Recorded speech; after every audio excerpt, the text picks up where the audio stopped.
The beloved horror franchise no one plays. Wraith the Oblivion, Afterlife. Patrocinado pelo Ronaldinho Penadinho. Do canal, eu não tenho certeza. William SRD. Agora, vamos lá. As coisas que tem que ser explicadas aqui, tá? Esse vídeo aqui foi patrocinado 45 milhões de anos atrás e ele não tinha legenda. E aí, aparentemente, a pessoa que mandou o vídeo, quando eu falei, pô, não tem legenda, ele é inglês, tá ligado? Meio, mas tudo bem, a gente fez em algum momento, ela foi e legendou. Aparentemente. O que é meio louco, mas tá ótimo. E agora a gente tem o vídeo legendado em um outro site. E aí o vídeo tá aqui, agora a gente vai ver. Vídeo de Wraith, eu conheço o Wraith the Oblivion, do universo de Vampiro Máscara, do World of Darkness. Hell yeah. Parada Wraith é extremamente depressivo, deprimente, masoquismo, simulator, ninguém gosta de jogar Wraith, e é por isso que, tipo, Beloved Horror Franchise no one plays. Porque é horrível. Todo mundo que joga Wraith fala, é a pior experiência que eu tive na minha vida, porque é meio que a ideia. Nós vamos fazer isso, nós vamos ver isso agora, esse vídeo, que eu acho, na verdade, sobre algum jogo de Wraith. Não, é sobre realmente o universo de Wraith, tá ótimo, é sobre o universo de Wraith, mas acho também um pouquinho do jogo de Wraith. E eu estou particularmente feliz. E a gente vai ver uma coisa super deprimente. Eu acho que combinava. Então vamos lá, vamos ver. Eu já falei tudo? Acho que sim. Foi muita coisa que eu falei. Tá ótimo, vambora.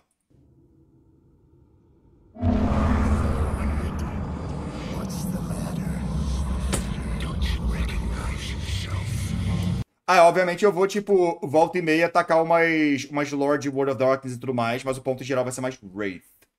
Agora falta ver vídeo do resto de World of Darkness. Já foi Vampiro com o Eric, a gente precisa ver o vídeo de Lobisomem, a gente precisa ver o vídeo de Múmia, a gente precisa ver o vídeo de Mago, precisa ver um vídeo das fadas e dos demônios. Pronto. Wraith the Oblivion is a tabletop RPG. Tá, vamos ver se tem como deixar a legenda um pouco maior. Porque acho que tá muito pequenininha. Não, caralho. Não, caralho.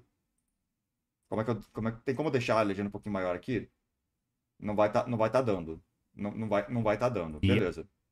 Tem Mummy World of Darkness? Tem. Caçadores esquecidos de novo? Caçadores também, verdade. Bom, esse vai ser o tamanho da legenda. Desculpa, Maurício. Vai ser pequenininha, eu acho. Não sei que tem a como. Pera aí. Ahá! Pronto. About being dead. Well, actually, it's more like a game about being really sad about being dead. It was the fourth and least successful of the original. Vai ser difícil dar play e pause nesse act inteiro. Porque não vai. Porque não aceita. Calma aí. Não aceita. Não vai estar aceitando. Original World of Darkness games from... Fuck. Fada e Change são a mesma coisa? São. Beleza. P não pausa? Não. The 1990s. The most successful, of course, being a little game called Vampire the Masquerade. Nós gosta desse. Dana, qual é o seu Reddit? Danael Fernandes. Wraith was, in fact, the only one of the original 5 World of Darkness IPs to get cancelled before the intended run was finished. Yep. And yet, nearly 30 years later, in 2021, Wraith the Oblivion receives a video game. Ok. A VR horror title called Afterlife. Tá, então realmente é sobre um jogo de Wraith. Mas também deve falar sobre a lore de Wraith inteiro. Afterlife released in a difficult... Não mexa com nós caçadores. Nós somos tipo 4... Ah não, morreu um agora há pouco. E ele virou um Wraith. spot. Most horror and VR players didn't know very much about the IP it was based on. Meanwhile, World of Darkness fans were generally skeptical about the game, especially since the community faith has been flagging in Paradox Interactive's handling of the World of Darkness for really ages now. Gostaria de adicionar aqui também que saiu o Vampire the Masquerade Bloodlines 2. Eu tenho ele na minha Steam e eu encostei nele por 30 segundos e não continuei. Eu deveria jogá-lo em algum momento, mas tudo bem. Thus, people seem to have just let this one pass by uninvestigated. So, with this video, we're going to bridge the gap for both audiences. We're going to talk about what Wraith is, why it failed, and also why people love it anyway. Then we're going to dive into the VR game and see if it's a good use of the source material. And I mean, spoiler alert here, I think it's exactly the game that this IP needed. Oh. And I hope that this video convinces you to take a look at Afterlife. or one of the old Wraith TTRPGs if that's your preference. Wraith is a curious little IP that not too many people are acquainted with. Games like Werewolf, Vampire, and Mage dominate the World of Darkness fandom, leaving Wraith as a bit of an afterthought. It was never a successful tabletop system. Eu vou falar uma coisa. Eu acho Wraith muito ambicioso e muito interessante em sua proposta. Mas é óbvio que ninguém vai querer jogar essa merda. É exatamente o que foi dito no início, Maurício. Wraith é uma história sobre estar muito triste por estar morto. Você é um espírito atormentado. E aí você pensa, World of Darkness é tudo meio deprê, né? Tipo, os vampiros estão tristes porque eles são vampiros na pós-vida e eles não têm, tipo... Eles não gostam de coisas, eles não curtem o que eles querem. Tipo, eles curtem nada além de sangue e tudo mais. Os lobisomens são, tipo, os bonzinhos do universo, mas eles são tudo moralmente fudido da cabeça. Os caras A4 e tem muita merda acontecendo. Pensa em tudo isso e pensa em muito pior. Onde, irmão, você só morreu e você tá traumatizado porque você morreu. Tipo, ninguém quer jogar isso. Se a proposta deve ser depressivo, e ele como se é uma falha. É uma falha porque ninguém jogou. É um jogo que ninguém quer. Ninguém quer jogar isso. Achei estranha a escolha de fazer esse jogo pra VR, porque é a franquia menos conhecida de World of Darkness. Um jogo no sistema tradicional faria mais sentido para apresentar pro público. Em geral, porque talvez hoje em dia teria mais interesse. Eu acredito que Wraith como videogame talvez seja mais gostável do que Wraith como TTRPG. Porque você vai estar menos investido. Então, tipo, pra VR é meio engraçado que pegaram aqui. Mas, realmente, o jogo tradicional seria mais legal. Seria legal, na verdade, em geral. Not many groups, even in the 90s, played very much of this game. But the weird part of this is that people love Wraith anyway, even if they don't actually play it. Yep! Exatamente! Às vezes, Wraith é da hora, ninguém joga. For many people, it was their favorite part of the World of Darkness. They just didn't want to actually run it at their... Eu imaginaria que Vampiro e Lobisomem iriam pro VR. Eu imaginaria Mago, acho que o Mago seria legal no VR. Tables. And to some degree, this favorite... Porque, tipo, a ideia do mundo se distorcendo e quebrando na sua frente e você está com o VR pra experienciar isso... Parece legal. Favoritism actually extends to the devs. It's clearly a passion project for them, despite being an abject failure. Even after it was cancelled, they still kept trying to bring it back in various forms. This system that couldn't even keep up when the World of Darkness was in vogue has never truly been shelved. It got a 2021 VR game, for God's sake. What's going on here? There's something to this game that captivates writers and readers. There is a reason that the TTRPG of the dead will not die. Irônico. Wraith the Oblivion is a game Okay. about ghosts, and it's... I've completely lost confidence already. Fuck, how was I supposed to live up to the vampire and werewolf costumes here? Cut me ele fez vídeo também de Vampiro e Lobisomem. Legal! Ok. a fucking break. You know, this is... Considero o seguinte, jogar mago, mais VR, mais efeitos e substâncias de legalidade duvidosa igual uma experiência. Eu concordo com você, Antônio. Fucking embarrassing. Ok, isso é legal. TTRPG é o que mesmo? Tabletop RPG ou RPG de mesa? I am my own Reaper, okay? And you know what? For most of you, that joke, it's gonna make sense in approximately 10 to 15 more minutes. The World of Darkness has always been heavy on themes. Vampire is about outcasts. Werewolf is about everything being your fault. And Mage, well, Mage is about ambition. Wraith, however, is a game about it being too late for you. You're already... Eu gostei da definição de lobisomem, de tipo, é sobre ser tudo sua culpa. E tipo, um pouquinho. dead. And there's nothing Mas poderia ser interessante ele fazer selo nas mãos apertando os botões de controle. True! you can do but regret it. Ele tá transparente? Sim, ele é um Wraith. Ele é uma Wraith agora. And this is part of the reason why people don't usually like to play Wraith all that much. Eu vou voltar só um pouquinho, rapidão. Tipo aqui. I am my own Reaper, okay? And you know what? For most of you, that joke, it's gonna make sense in approximately 10 to 15 more minutes. The World of Darkness has always been heavy on themes. Vampire is about outcasts. Ooh. Werewolf is about everything being your fault. Adorei. And Mage, well, Mage is about ambition. Esse é fácil. Wraith, however, is a game about it being too late for you. You're already dead. and there's nothing you can do but regret it. And this is part of the reason why people don't usually like to play Wraith all that much. There are many upsides to being an outcast in Vampire, and Werewolf, there's a lot of family and honor involved in learning to change and be a better person. E falhando no processo, porque é lobisomem. Mas ainda assim você tá tecnicamente sendo alguém nobre. Pessoal, é tudo sua culpa, lobisomem, pior que é. Não, mas é tipo, cara, eu adoro lobisomem, cara. Lobisomem é a parte mais legal dessa porra desse universo. O conceito de que eles estão aqui pra, tipo, nós vamos proteger a Terra e todo mundo é um merda. É muito interessante. Enfim. Furry, vai se fuder.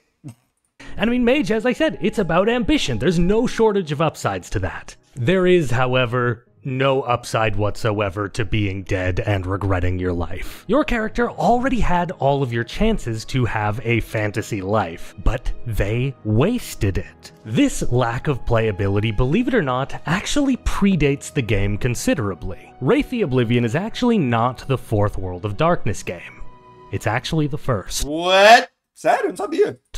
In the back of Wraith Revised Edition, creator Mark Reinhagen tells it that Wraith began long before Vampire the Masquerade. It was originally a game titled Inferno, about being a sinner trapped in hell, and the players Morrer é triste e tal. Morrer é bem tristinho, admito. were mostly humoring old Mark as he tormented their characters. Based on the sounds of things, some strange events occurred during the play. Pera, for a few seconds no one spoke, no one moved to tell the truth. I think we were scared shitless. Tá, por alguns segundos, ninguém falou, ninguém se moveu. Pra falar a verdade, eu acho que tá todo mundo se cagando. Ninguém sabia o que pensar, muito menos eu. Finalmente, I figured I'd go outside. Finalmente, eu ia sair e ver o que aconteceu. Alguns minutos depois, um carro explodiu em chamas! E meio minuto depois daquilo, um tanque de gás explodiu com um barulho meio blé. Eu tentei ligar 190, mas no meio da ligação, um choque elétrico, tipo, um apagão, acabou com todos os telefones da casa. E a máquina de fax também. Caralho! Estava jogando um jogo... Então, RPG é realmente satânico, né? Caralho, quem diria? Quem diria? RPG é realmente satânico. Tests, leading the group to conclude that the game was cursed. They might have just been saying that so they didn't have to tell Reinhagen that they didn't like the game. Who knows? If you want Moço, faz banho de sal aí. the full story of the Inferno curse and why some people think it passed on to Wraith, I actually strong-armed my friend Jacob Crow to cover it on his channel as a Halloween episode last year. Adorei, eu quero ver isso depois. Interessante. So I'm gonna drop a link down below and you can go check it out. For us, the important part of the story is this. No one enjoyed playing a game about suffering while dead. Uh-huh. And despite all the changes when Inferno... Dana, eu não entendo muitos RPGs de mesa em World of Darkness. Existe algum objetivo específico em cada RPG ou é mais ver a sociedade desse universo? Depende. Por exemplo, o lobisomem tem um objetivo direto, que é você está aqui para impedir o apocalipse. Como que a história vai se seguir nessa ideia de você e seus companheiros de alcateia vão tentar impedir o apocalipse? É com o mestre. É como o mestre quiser contar essa história. Mas a história está sendo contada no contexto de estar rolando uma guerra entre as forças da Mãe Terra e as forças da... Esqueci o nome do bicho agora. Worm. Vampiro é tipo realmente sobreviver nessa sociedade. É sobreviver nessa sociedade. Você está em uma cidade que tem os Kindred por lá, você é parte dos Kindred. Como é que vão ser as tretas internas e externas dessa galera? Mago Ascensão, eu vou ser muito vago porque eu não li tanto assim de mago, mas é justamente sobre adquirir a ascensão, é sobre ascender. O que significa? Joga o jogo e descubra. Wraith, se eu não me engano, eu não lembro qual que é o objetivo. Mas basicamente, tipo, cada um tem um objetivo, mais ou menos. É isso. A maioria dos RPGs tem o plot exatamente definido, e o mestre mesmo pode decidir. Tem as campanhas de algumas editoras. Sim, mas é porque, tipo, como o World of Darkness é uma coisa muito diferentona comparado com, por exemplo, um D&D, é bom saber se tem um objetivo ou não em cada um desses RPGs. Porque, por exemplo, qual é o seu objetivo em D&D? Vai depender da mesa, mas em geral é acabar com o grande vilãozão do final da história. Qual é o seu objetivo em Lobisomem? Depende do que a campanha da mesa é, mas em geral envolve ir contra a Wraith. E fazer seu papel nessa guerra que você está lutando. É isso. Se não tá um grupo de masoquistas depressivos jogar Wraith, será que eles gostam? Talvez. Eventually became Wraith, that legacy carried on. The reception at release was remarkable, honestly. The writers wrote the hell out of this thing, and this setting is, in many ways, it's as close to art as tabletop RPGs have ever gotten. Fans loved reading about it, but there were huge problems playing it. The fantasy... É verdade, eu tô com vontade de, tipo, pegar o livro inteiro pra ler, porque eu nunca li um livro inteiro de Wraith, então, né? O meu objetivo de mago é ser fodão sem quebrar a realidade? Yes. Being unappealing for a role-playing game was only one part of the problem. It encouraged that guy behavior through the shadow system. Its themes could be spread thin. O tema de sombra. Puta que pariu, isso vai ser pesadinho, tá bom. And also, its lore had a very big identity o RPG do Killer de DBD? Exatamente, Hunter. Problem that made it quite difficult to know what kind of thing they were actually going for. The writing was clearly good, but playability was an issue. Rather than fixing it... Pera, como é que eu não li? Eu só vi a parada do Shadow e fiquei tipo, ai, é verdade, caralho, essa porra pesada. This could be spread thin. And also, its lore had a very big identity problem that made it quite difficult to know what kind of thing they were actually going for. Ok. O cara parece um zumbi no fundo do mar. O cara é um Wraith. O cara tá literalmente um Wraith. Achei muito foda, inclusive, o efeito que ele botou, mas ele é um Wraith, pô. The writing was clearly good, but playability was an issue. Rather than fixing it, White Wolf kind of doubled down in a very weird direction, ultimately choosing to make the game even darker and largely less appealing to play. Some of you at home right now are saying, hey, I want to play a really dark game. No, you don't. Let me tell you how dark this thing got. Não, você não quer. Because this all... Então, é intencional? É intencional. Aparentemente ele fez vídeos também de vampiro e de lobisomem e ele usou, tipo, fantasias pra cada um deles, então, e aí? All culminated in a book called Charnel Houses of Horror, where you're all playing ghosts who died in the Holocaust. This, okay. Okay. This was a very strange book. Although there were no shortage of reviewers at the time who denounced it on site, having, I mean, basically the most offensive premise one could imagine, many more were forced to admit that the book was written with tremendous respect for the topic. Ainda assim é pouco esquisito de botar Wraith é tipo um fantasma. Wraith é um fantasma, sim. And written with the advice and review of horror writer and child of Holocaust survivors, Janet Berliner. The idea is not to trivialize the Holocaust, they wrote, to reduce it to the level of just a game. Rather, the concept behind this book is to use the medium of role-playing as another way to tell the story of the Shoah, the story that must constantly be retold. Despite a... Caralho, ok. Pelo menos foi feito com respeito. Mas vamos com calma também, né? Nos temas que você quer abordar na sua história, caralho. A fair amount of Como que é problemático colocar o Holocausto como vítima? O problema é mais você colocar a ideia de tipo, a galera morreu no Holocausto e agora eles são fantasmas que continuam sofrendo após isso e criar uma historinha com base nisso. Não é que é exatamente problemático, é mais ou você faz isso ridiculamente bem ou você ofende todo mundo que faleceu lá, entende? Enfim. Grudged respect for what they had accomplished with charnel houses. Pretty much everyone, even the people who really enjoyed what they were going for, were pretty much unanimous in their agreement that this thing was worthless as a tabletop game. In creating this book, White Wolf, or rather their more adult publishing wing, Black Dog, stumbled across something that may not seem obvious. There's actually a... Acho que pode ser insensível de forma religiosa também? Também, mas pensa no fato de que, tipo, o Wraith também tem lore. Tá inserindo... É tipo, sei lá, em Ordem Paranormal você falar que o Hitler era um ocultista. Tipo, não é coisa...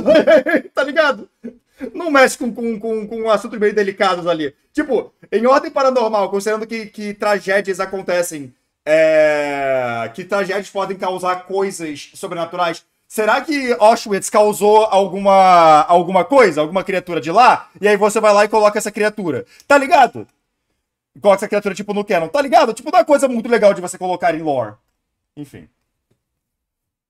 Isso parece algo pra contar em um jogo de computador, não um RPG, que depende dos players pra saber escrever. Exato. hard limit to how dark you can make your themes in a tabletop role-playing game. Because really, at the end of the day, you're trying to have a good time with your friends. And while the debate certainly rages on as to where exactly the line is as to which topics are too heavy for the medium, Nenhum é muito pesado, eu só achei, tipo, publicar um livro assim é o que eu achei, tipo, meio, tipo, ó, nossa senhora, mas se é bom, tá tudo bem. Se foi feito com respeito, tá tudo bem. there are few who would disagree that Charnel Houses is more or less unusable as a role-playing game due to being far past wherever the line is. Yep. Tipo, quem quer jogar isso? Eu não, né? Even if it may still be valuable as a work of fiction, or even as a work of art. And to some degree, this phenomenon with charnel houses was actually also true of Wraith in general. Even though a lot fewer people are going to take any kind of offense to the base game of Wraith. Eu não tô que eles não podem usar Hitler em Wolfenstein porque outra empresa de jogo tem direito sobre ele. Ok, não tava ligado dessa, tá bom. The Oblivion, when compared to charnel houses, we still run into the problem that most people don't want to hang out with their friends and pretend to be sad ghosts who regret their life. The result was that Wraith was cancelled in 1999, 4 years before the various End Times events ended all of the other World of Darkness metaplots. Wraith was mercifully given the End of Empire book to finish its own plotline, and tie it into the End Times events of the other systems. The devs didn't necessarily have to do that, but they clearly loved Wraith and didn't want to abandon it without a proper send-off. In fact, they came back with a short reimagining of Wraith in 2003 with Orpheus. Orpheus, ok. Eu tava lendo Orpheus, mas aí não, né? Chegar nos amigos e falar, pô galera, vamos jogar esse RPG sobre morrer no Holocausto, a Maria Descendente de Eslava, vai ser legal. Jesus Cristo.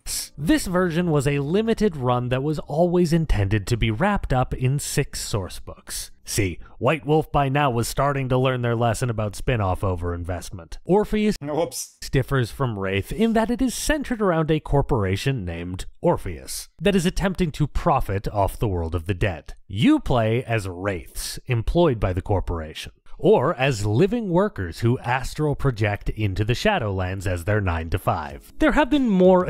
Ok, esse é mais jogável. Esse é algo que parece mais divertido de jogar.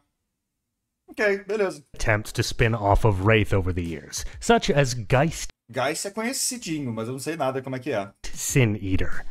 But none have ever really managed to capture the audience in the same way as the original. Ultimately, the sad legacy of Wraith is that it's an amazing work of fiction, but not a very good tabletop role-playing game. But that's actually okay, because Wraith could easily make a comeback as a series of novels, an internet miniseries, or even video games. É o que eu tinha falado. Jogo de videogame de Wraith parece uma ótima ideia. Parece bem interessante. Yes, that's right. Let's not lose sight of the fact that this video is supposed to be about the Wraith Afterlife VR game. I think I've already made the case that Wraith might be better in other mediums than it is in its original form. So that makes Afterlife a very exciting prospect indeed. Frankly, whether or not Wraith ever receives a 5th edition of the table... Mas não VR? É um VR que dá pra jogar sem VR? Uma VN bem de Wraith seria interessante? Seria muito interessante, ia fazer eu ficar na cama olhando pro teto por 4 semanas, mas sim, seria bem interessante. Top system in the modern day, I wouldn't really look to it if you want to see Wraith in all its glory. Spin-offs are where... Como é que é o negócio? Eu não entendi.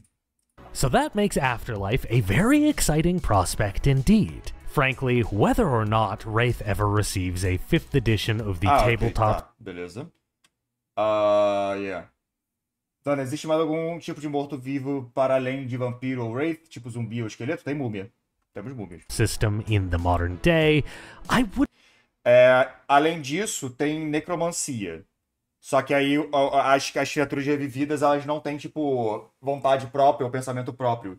Elas são realmente só, tipo, formas de carne, de osso, que são levantadas dos mortos e agem devido a um necromante ordenando-a por um tempo limitado. Wouldn't really look to it if you want to see Wraith in all its glory. Spin-offs are... Um jogo dessa pessoa talvez igual Alan Wake seria interessante? Talvez. Não sei. Where it may finally have the chance to thrive. Now, all of this has actually been quite vague so far. People liked Wraith a lot, and all I've really talked about thus far is why it doesn't work as a tabletop RPG. What makes Wraith so good? And why is it everyone's favorite system that they don't play? Tecnicamente, meu sistema favorito que eu não jogo é Lobisomem, porque ninguém me chama pra jogar Lobisomem. Mas, yeah. Before we get to that, quick interjection. If you're enjoying the video so far, please take a second to hit the like button. Eu não posso, porque eu não tô no YouTube, tecnicamente. It's always risky for me to cover franchises that aren't. Achei que era Gaia. 2 sistemas! E eu gosto mais de Gaia do que de Lobisomem, é verdade. Então tem 2 sistemas! Ninguém me chama pra jogar o que eu quero jogar. É porque eu entendo um pouco melhor a lore desses universos mais que outros amigos meus e seria mais fácil eu mestrar. Também! Mas eu quero jogar! Dungeons and Dragons on this channel, so liking the video helps provide a little bit of an algorithmic boost to make this a little safer for me to do, and I can do it more frequently. And something else that helps is leaving a comment down below. Hey, what's your favorite ghost in fiction? Me Gasparzinho. personally, I'm kind of a King of the Dead head. Válido. Big fan of that guy. What about you? Conhece Numenera? Não. So, this video actually got age restricted the first time, and... Que surpresa! Wraith teve restrição de idade? Que surpresa! Carambola! Obi-Wan Fantasma. Ok, válido. This is a re-upload, with the sensitive bits taken out. And don't... Eu acho que você, tipo... A parada é só não falar abertamente algumas das coisas pesadas, porque, né? Don't worry, I'm really not pulling many punches even in this version. I had set a like target on the original for a bonus stream about a minor Wraith the Oblivion game called The Orpheus Device. It's basically a seance you play on your phone. What the fuck, eu quero isso! We were actually very close to... Como é que é?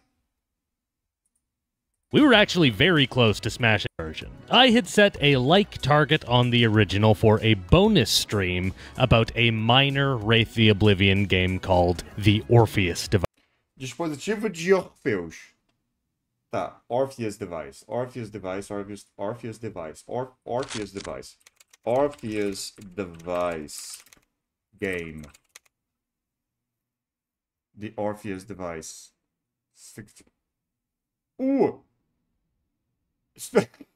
Speak with the Dead. Como é que... Discover Secret Haunts Device.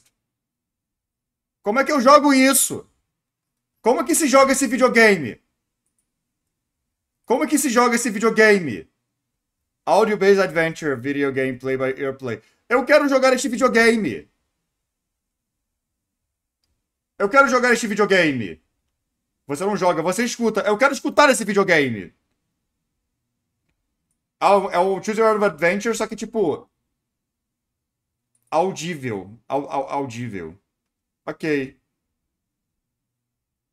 Eu quero jogar esse... Eu vou jogar esse videogame depois. Ou ouvir esse videogame. Enfim. Não é pra celular? Você pode botar no celular, mas aí não tá dizendo aqui do celular, que é de celular, né? Não é assim aqui, é Android e iOS. Eu quero jogar esse videogame depois. Dando as dúvidas, NSFW. Quer escutar? Sure. Fala aí. Device. It's basically a seance you play on your phone. We were actually very close to smashing that target before we got throttled by the algorithm screaming, "Think of the children!" So I'm just gonna say, we hit the goal. Good job, everybody. And I'm gonna hold the stream in the coming weeks right here on YouTube. 2.3. I hope to see you there. Wraith the Oblivion begins at the moment of death, and the world expands from there. A referência àquele jogo, o... Caralho, Devil May Cry. Devil May Cry. Yeah. So, let's suppose, my dear viewer, that you are the subject of today's... Ó, você não pode comer nada do submundo grego sem ficar preso lá. Se eu pagar um bola gato e engolir esperma, eu fico preso? Se você engolir a sua própria saliva, ela está sendo gerada no submundo. Então você ficaria preso lá? Se sua lógica para um é sim, então para outro tem que ser sim também. Então na minha visão, não. Você não fica preso, não. Wraith story. You have died. Picture it just now. Is this a good time to die? Nunca é. Do you have things you still need to do? Things left unsaid? Did you leave things poorly with any of your loved ones? Meu café! Aí, já volto. Não é só a comida que nasceu no submundo? Aí vem o pensamento se gozo nasceu no submundo, né? Já volto, rapidinho. Meu café!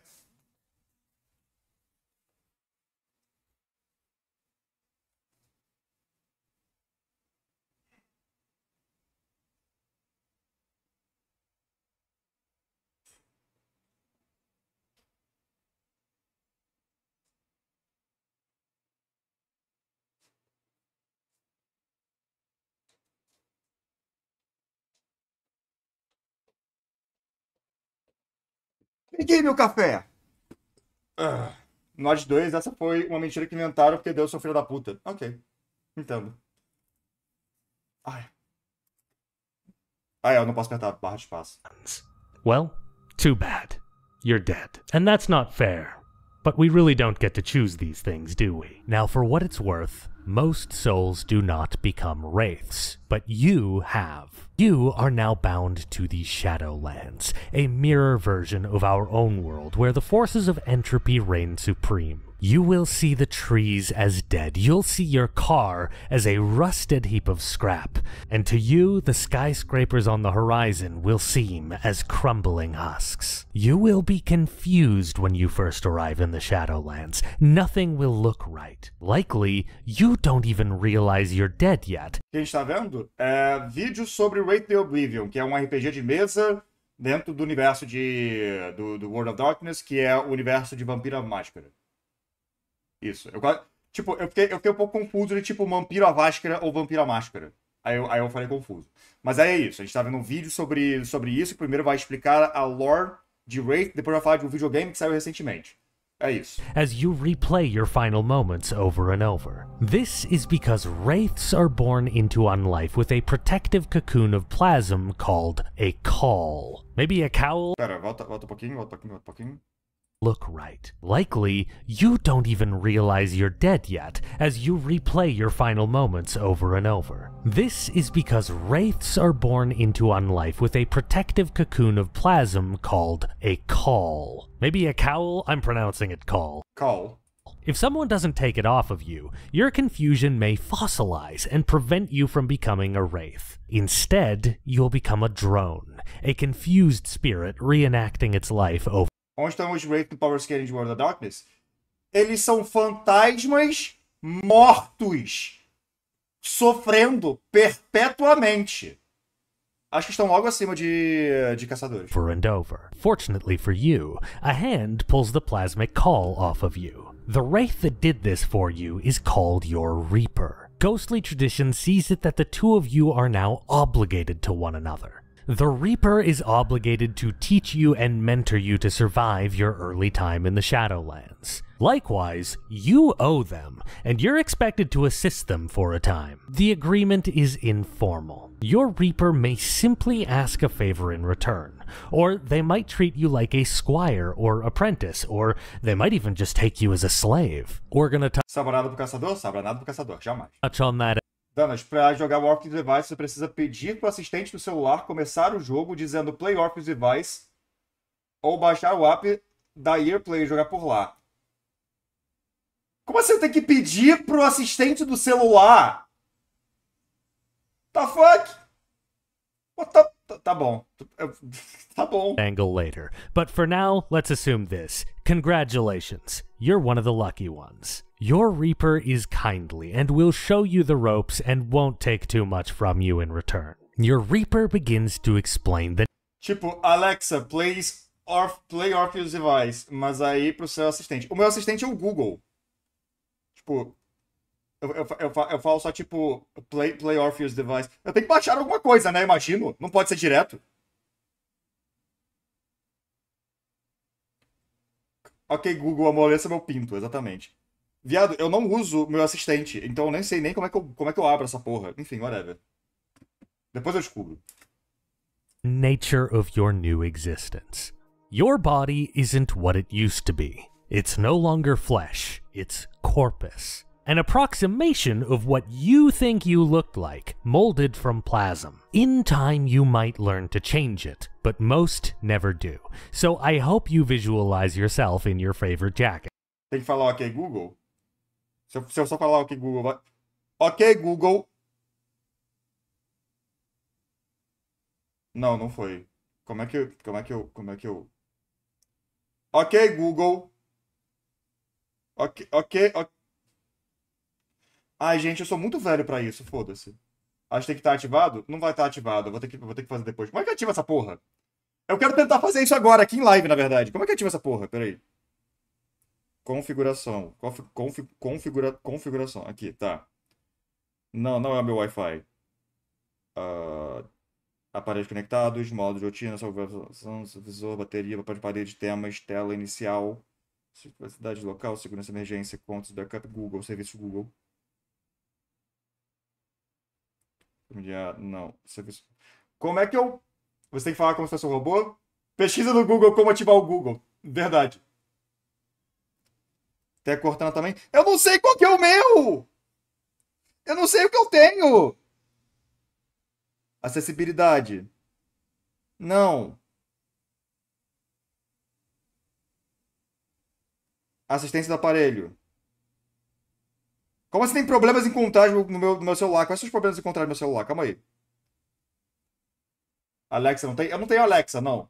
Vamos ver o vídeo. Depois eu lido com isso. Um erro precisa de atenção. Peraí, que tem alguma coisa errada no meu celular.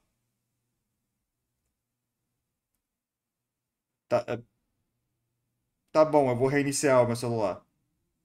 Tá bom, ok, vamos continuar. Because you're not getting changed anytime soon. Your Reaper tells you that your stay in the Shadowlands is more of a privilege than a right. You're not naturally here like a human bound to Earth by gravity. No, you've been tethered to this place by your fetters, which are objects, people, or places that were important to you in life. If your loved ones die, if your mementos are destroyed, and your treasured places desecrated, no more Shadowlands for you. And no, that doesn't mean you get to move on to the next life. No, if you can't stay in the Shadowlands, you go somewhere so much worse. A roiling vortex of nightmares that your Reaper calls the Tempest. And now that you mention a next life, the hereafter, nobody has any clue if it's actually real. Transcendence to the hereafter is possible, and some wraiths do succeed at moving on to something else if they can come to be at peace. But it's actually so rare that most wraiths view it as a fairy tale. Your own Reaper is coherent and... Eu não sabia que tinha, tipo, um final feliz pra Wraith. Eu realmente não achava que tinha um final feliz pra Wraith, tipo... Agora a gente sabe, uma mesa de Wraith pode ser você tentando sair das Shadowlands e ficar em paz com o que acabou causando a sua morte. Ok. Calma que eu tava limpando o óculos. Ah, tem que limpar mais ainda. Puta que pariu, ó. Tá, calma aí. Vou dar play enquanto isso. Tem que ser clicando, verdade. Enough to tell you that it might be real, it might not. So to most wraiths, most probably including you, accepting your fate feels like a waste of time and effort compared to just about everything else you're gonna have to deal with in the Shadowlands. The other way out of these dark realms is going to consume a lot more of your attention. Oblivion. Oblivion is the howling void spilling out... Verdade. Tem, né? Oblivion. É legal que cada um dos jogos do World of Darkness, a palavra que segue o nome da criatura é importante pra historinha e pros temas principais, né? Vampiro, Máscara. Lobisomem Apocalipse é sobre impedir o Apocalipse. Mago Ascensão é sobre conseguir a ascensão. Legal. Into the Tempest from a dark labyrinth at the very bedrock of reality. It will haunt you always, it will hound you, and in all likelihood it will win. Because when you died, you did not do it alone. In each of us there are dark urges... Pera, vamos voltar um pouquinho. Para ficar um pouquinho.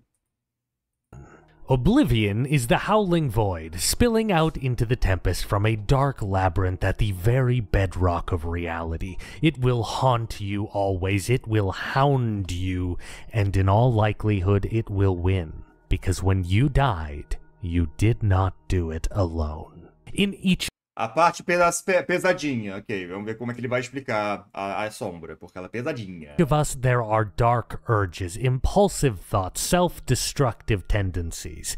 These slabs of meat we inhabit are able to inhibit the worst of our dark sides. Vampiro existe no verso de VTM? Vampir é cruzamento de um humano com um vampiro, né?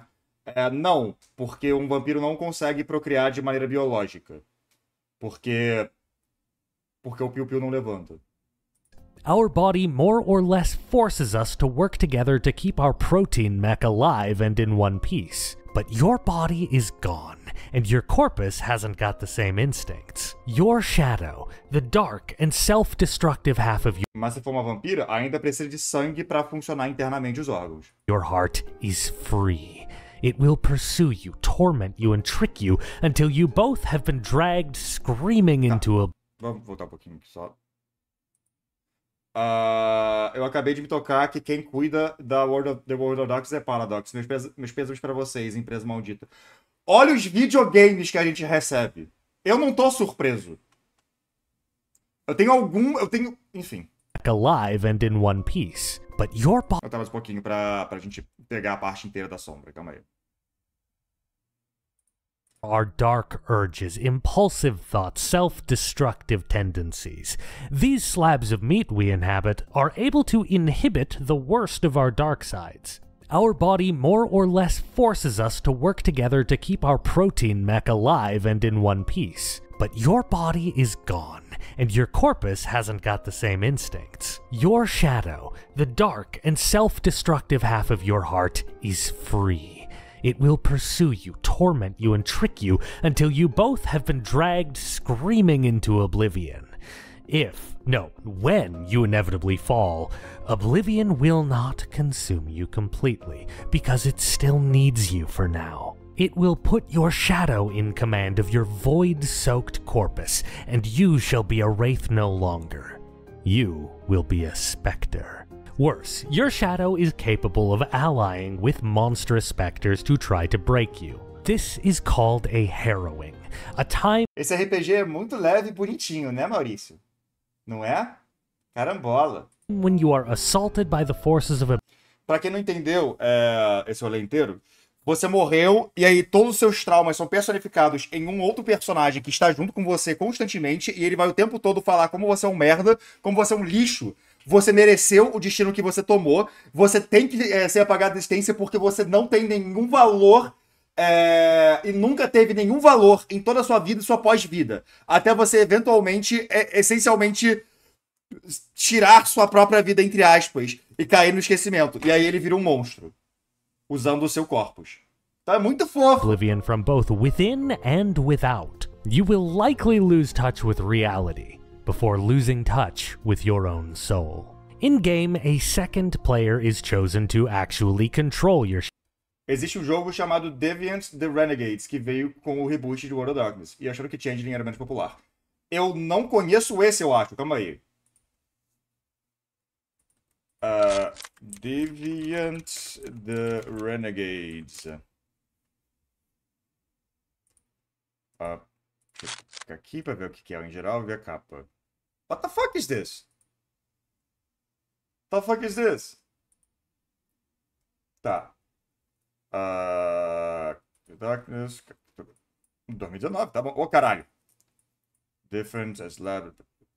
Presents a game to fix experiment. Caralho, experimentos. Tá bom. Remade human beings who have been transformed to something through action of human. Caralho, que legal. Isso é maneiro, tá bom. Edge X-Men. É um Edge X-Men, sim. Legal.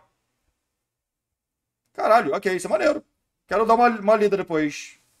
A wiki é muito grande, hein, carambola. Enfim. Vamos continuar o vídeo.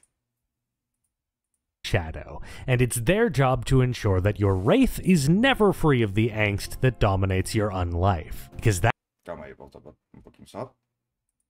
control your shadow, and it's their job. Volta pouquinho mais, peraí. You will be a specter. Worse, your shadow is capable of allying with monstrous specters to try to break you. Danas, eu descobri o que tava crashando meu jogo de PC, o Windows Defender. Incrível. This is called a That is fuck. harrowing, a time when you are assaulted by the forces of oblivion from both within and without. You will likely lose touch with reality before losing touch with your own soul.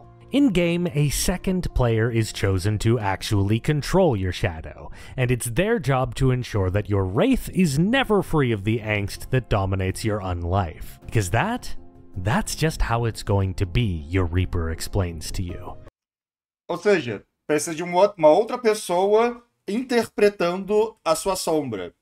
Dá pra entender a merda, né, que é jogar isso. Enfim.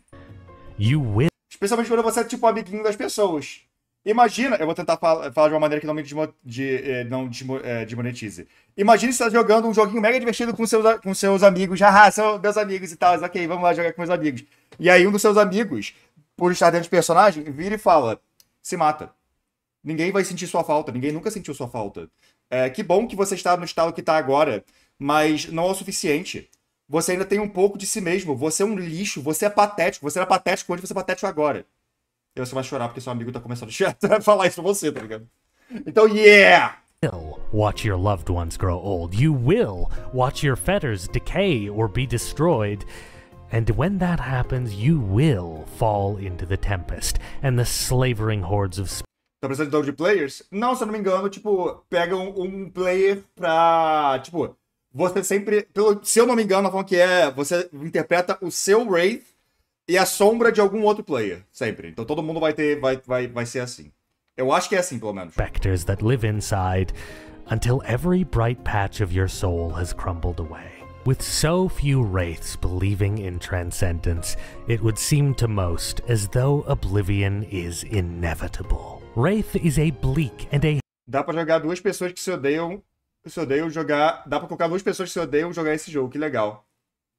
Pois é, né? hopeless setting, but you're not without strengths of your own. For starters, this corpus of yours is extremely Boa notícia, esse ano a White Wolf voltou a ser autopublicada para Docs e não tem mais a mão. Hell yeah! durable. It regenerates quickly and easily in the presence of your fetters. You will have affinities for certain arcanoi, the ghostly magics of varying schools that you can learn and use to navigate the afterlife. You also may have relics. These are rare, and they're not going to last you your whole eternity, but they will help you in the short term. Relics are objects that were destroyed alongside you, or were buried with you. They will help you in unique ways, and may even have special powers. Lastly, you have your Reaper, since you were fortunate enough to find a kind one, and perhaps in time you'll do some reaping of your own to find followers who could help you. I mentioned that wraiths have a code binding Reaper to newborn wraith, but why? What does that mean, and who made... O tanto que a mesa não foi criada só pra lavar roupa suja e ofender os outros não tá escrita. Né? this code? Well, that's a secret that your Reaper has been kind enough to keep from you for now. Wraiths have a code, but also a society. Your Reaper's reluctant to tell you much more than that, but you're taken to a haunt to serve as your new home. A haunt is a place of tragedy and death in the mortal world. This makes it remarkably habitable to wraiths. You will feel much more human when you're there, and will be able to tangibly affect the world to a greater degree than usual. But it's also the place where you're safest from specters and maelstroms from the Tempest. Haunts vary in size, from a vast derelict hospital to a burned-out car abandoned in a ditch. Most likely, though, you're not alone here. Other wraiths will make this place home, and it's difficult to trust them because they might end up getting jittery and sell you into slavery before you can do it to them. Keep your distance, though, and things will most likely stay cordial. But maybe, just maybe, you're able to build a decent partnership with a few other wraiths here. É meio louco que, tipo, os fantasmas têm uma sociedade nesse universo, mas todo mundo é triste. É uma sociedade de gente triste.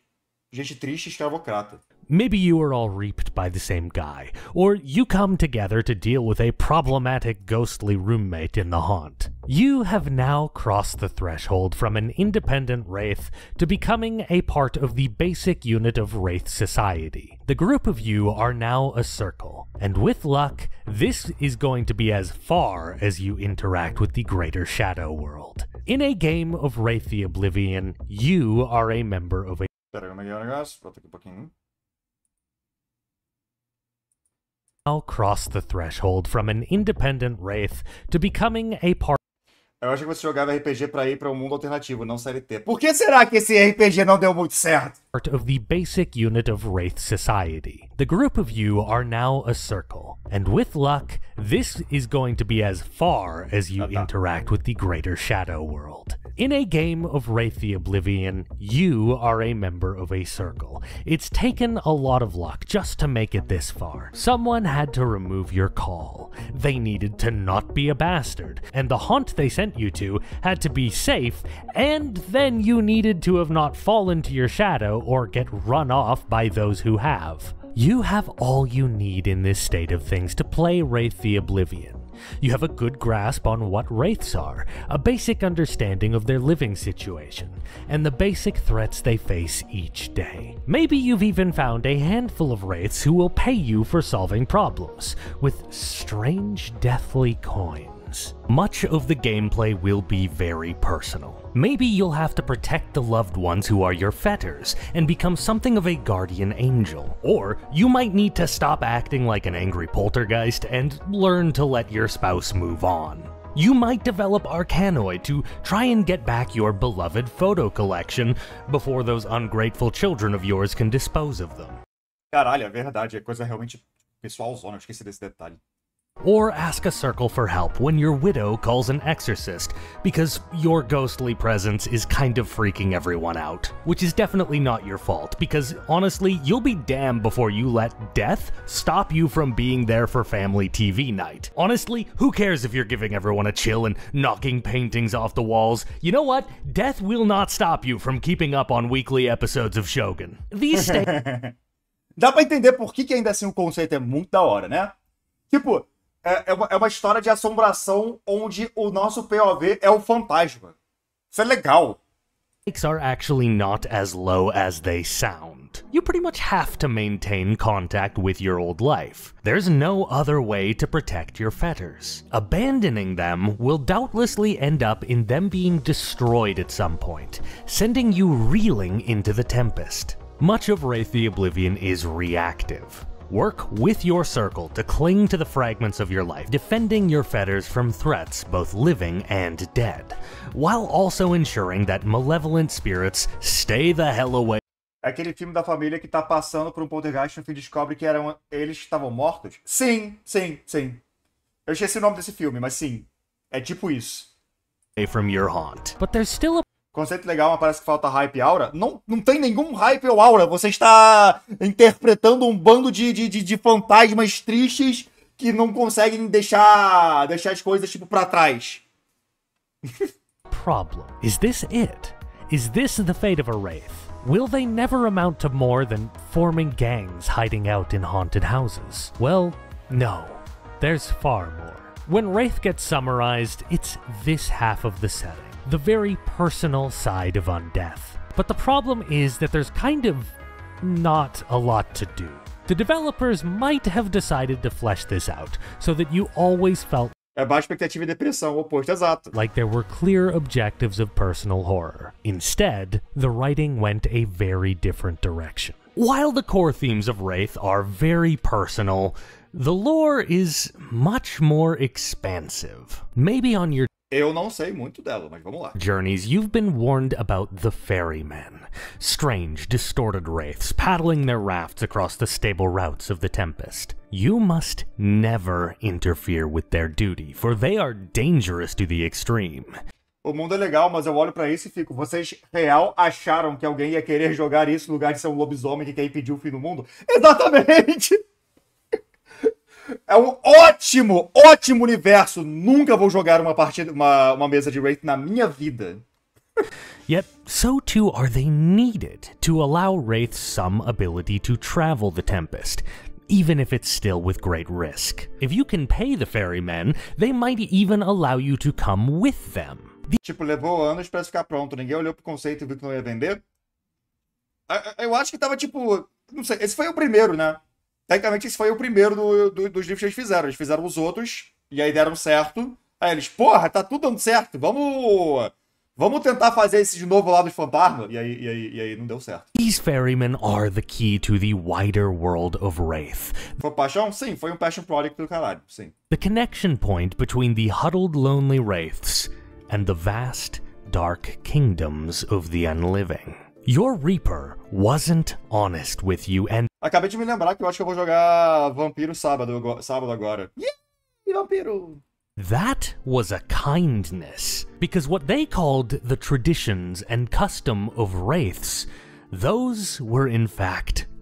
Fui pesquisar Vampiro em VTM, parece que existem, não sei a verdade, mas parece que tem algo a ver com sangue ralo. Ah, Thin Blood pode ser considerado... Ok, não, tá, tipo... Um Thin Blood se relaciona com um vampiro, com um humano, e aí tem um filho, e aí seria um Dampir. Ok, eu só não acho que vai funcionar igual um Dampir deveria funcionar em geral. Laws. You are living in a... Porque um Thin Blood faz sentido. Thin Blood já faz sentido, mas é porque o Thin Blood já é tão perto de humano que mal considera um vampiro. Ghostly state, the dark kingdom of iron, based in the ancient city of Tá, fuck is happening agora na lore? Calma aí, vamos voltar um pouquinho. O que é sangue ralo? Sangue ralo é vampiro de geração mais recente. Então, tipo, 15ª, 16ª e tudo mais. A cada vez mais que um vampiro dá um beijo em outro vampiro, dá um abraço, no caso, em outro vampiro, e transforma ele em um vampiro, ele é de uma geração abaixo. E aí, com isso, ele é menos puro. O sangue dele é menos puro.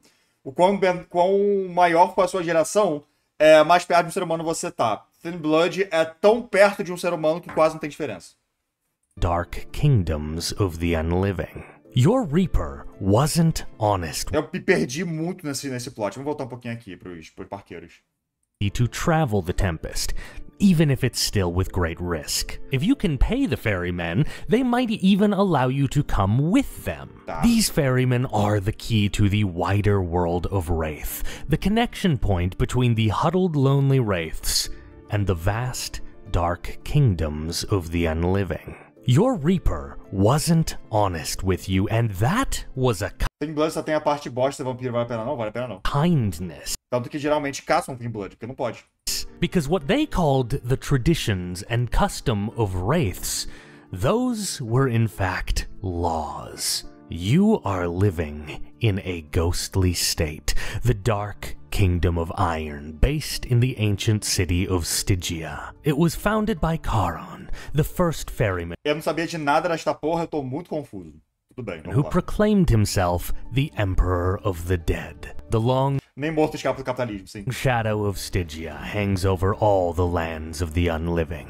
Charon has been missing for decades now, but his foul and tyrannical empire has ground ever onwards, drowning the afterlife in tyranny. The influence of Stygia touches all. The haunt you live in may merely be a small corner of a necropolis, an inverted city housing the dead, and governing the local wraiths on behalf of the Stygian hierarchy. But how could you not have seen this? How could you not have known? The signs were all right there, right from the moment your call was pulled off of you. You were told you were lucky that you weren't taken as slave, but why would wraiths need slaves? What work is there even that needs doing? Who would they have sold you to? And whose face was printed on the strange death coins you were paid earlier?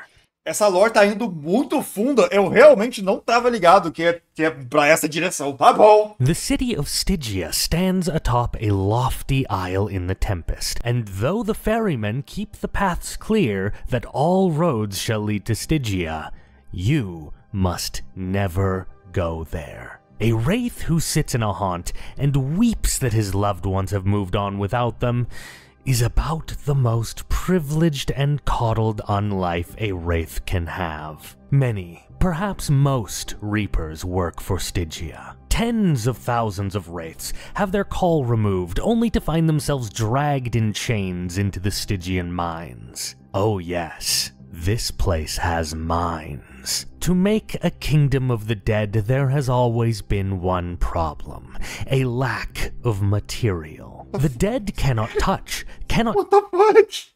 A gente tá indo realmente no caso de, tipo, nem da morte você escapa do capitalismo. Caralho! Take things with them. For so long, all that these dark kingdoms had were relics, but those will fade and decay with time. But in Stygia, it was discovered that the blackened substrate at the darkest depths of the labyrinth, the place just before dark oblivion, could be mined. The dark legions of Stygia descend the stairs, going ever downward. Ô caralho, abri uma coisa sem querer. Que divertido jogar neoliberalismo da game. Sim, caralho! Pera, calma aí que eu perdi algumas informaçõezinhas. Tá. Depths of the labyrinth, the place just before dark oblivion, could be mined. Okay. The dark legions of Stygia descend the stairs, going ever downward, lazily providing a half-hearted defense of their charges as they are assaulted and harrowed by the powerful specters. The substrate these slaves pull from the walls is hauled back to the city, where great spires are built for the vanity of Charon's council. And when these slaves break, their minds shattered and bordering on falling to their shadow. Os caras pegaram a frase: o capitalismo só não vende a sua alma porque não descobriu como ainda, e falaram que daria um jogo bacana. Cara, tipo, tem a parada de que, além dos temas padrões em cada jogo do World of Darkness, você consegue encontrar também um pouco de temática política neles. Não só na ideia de ser literalmente uma política e tudo mais, mas umas mensagens políticas aqui e ali. Por exemplo, lobisomem temos que salvar o planeta Terra. É uma vibe de tipo, o capitalismo tá destruindo o planeta que nós vivemos. Então a Wraith é basicamente a Wraith é o caralho. A Worm é uma metáfora pro capitalismo e os lobisomens estão tipo, pelo amor de Deus, não destrói nosso planeta. Aqui também é uma porra de uma crítica política ao capitalismo de novo. Ok. The Legion drags them back to Stygia. No começo era, não aceito que estou morto e estou muito triste com isso. Agora a gente tá em o capital de Karl Marx. Sim! Not Caralho. for their safety. Not so that they can recover, of course not. They are taken to the Soul Forge. Powerful wraiths with horrific arcanoi hammer these wretches into basal soul metal. This is the fate of most wraiths down here. Not oblivion. Faz sentido, na época o World of Darkness era do começo dos anos 90. O Muro de Berlim tinha acabado de cair, Bloco do Leste acabou e estamos no fim da história. É verdade, válido. But endless toil, and eventually being reduced to slag, and being used to forge the Legion's weapons and armor and industries. And in a way, you're complicit, aren't you? What did you think those coins were made of? Didn't you wonder why they weep?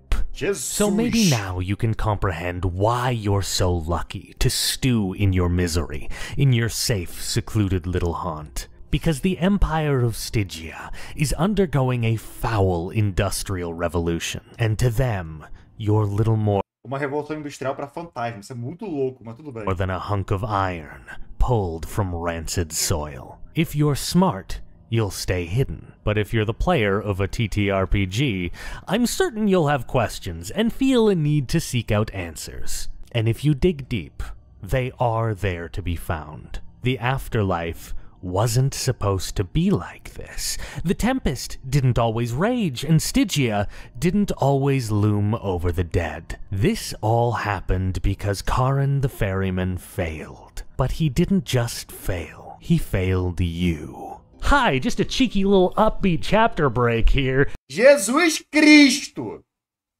Continue. Just wanted to let you know that the video was actually brought to you by the patrons. Listen, hey, do you consider yourself an SRD bag? Well, head on over to Eu vou pular aqui o anúncio do Patreon. Ok, beleza. Não consigo, eu não consigo. Consegui. Flashing across the screen, I am planning on holding a second watch party for patrons. All tiers are welcome. Tá, eu imagino que o bife dos lobisomens seja principalmente pelo avanço incessante do urbanismo que possa ainda sair da área de caça e segurança que eles ficavam fora do alcance humano, é mais porque eles estão literalmente protegendo Gaia, o planeta Terra. Então é a natureza mesmo. Eles têm um rolê inteiro de natureza, mas yes. So you can even sign up Oi, bicho, tchau, bicho. at the lowest tier. Simply sign up there, head on over to my Discord server, and in the Patreon channels, you'll find all the info you need to know. I really enjoyed hanging out with you guys for the first half, so let's bring it home. Let's figure out how this thing ends. But if you're new here, then hey, just wanted to say hi. I'm William SRD. I cover all manners of video games related to tabletop franchises. Yes, I promise Eu gostei desse cara, eu vou ver mais vídeo dele. Vai bem com ele. this video is still about the video game. Sometimes we just have to dive a little deep into the tabletop to truly understand Tá tudo bem, eu tô muito mais interessado na parte do RPG do que do videogame, então tudo bem. Tipo, sacar mais as lore aqui. the game, and in this case, there's a lot of Tem mecânica de zoom mesmo? Sim, porque um lobisomem tem 3 formas, que é uma forma híbrida, uma forma humana e uma forma animalesca.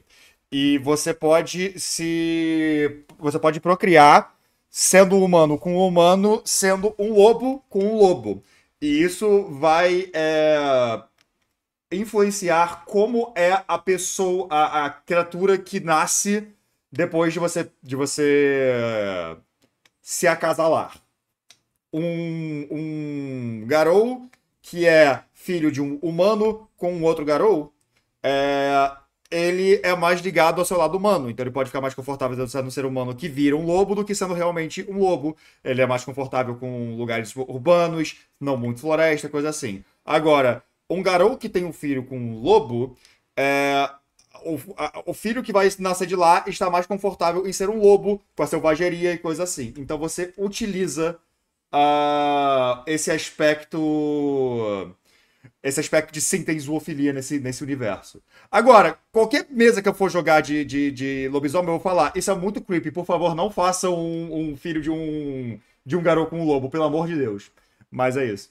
Você rola o D20 pra decidir se engravidou? Não, porque é tudo só de história. Você provavelmente não vai engravidar ninguém. Tipo, você provavelmente não vai engravidar nenhum humano, nenhum lobo. Mas você pode ter sido filho de um lobo com um garoto. tabletop to get through. And if this is your kind of thing, please consider hitting subscribe. And we can come together, you and I, and we can explore all the random little intersections of video games and tabletop. Tá. Why you should fear the Reaper. Ok. Eu vou pegar Guaraná. E a gente continua vendo. Tá bem divertido, Maurício. Eu tô achando muito fofo a historinha de Wraith. É um RPG tão lindo. Tão lindo. Eu tô de volta. Ai! Tamo aqui. Show! Sim. É tão fofo e mágico que nem Fear and Hunger. Acho que vou convidar os amigos pra jogar. É uma boa ideia. Eu já vi gente puxando, tipo, como é que seria um RPG de Fear and Hunger? A minha resposta é não. Só não, sabe? Não. Enfim, vamos dar play. Before Karin was a ferryman, he was nothing but a simple wraith. And before that, he was a Mycenaean. Mycenaeans being one of those pre-Bronze Age collapse peoples, they were basically Greeks who did not yet know how to Greek very good. The Mycenaean era was considered to be the great age of heroes for Proto-Greece, and Charon's story was likely wrapped up in such deeds. Such Você anda por 5 minutos em atos não consensuais? É exatamente por isso que eu falei, não. Que tal não? Eu acho uma ótima ideia esse não. that when he died and passed into the Shadowlands, he was greeted by Lady Fate herself, who had taken a liking to him. She granted him power, but also a duty. He was to be a ferryman. He was to be the great guide of the dead in this dark underworld. There was much work to be done. Karin became the first to sail the placid black waters of the Sunless Sea. It was there that he found an island to serve as his headquarters, a place that would come to be called Stygia. The first ferryman gathered the worthiest wraiths to become fellow ferrymen.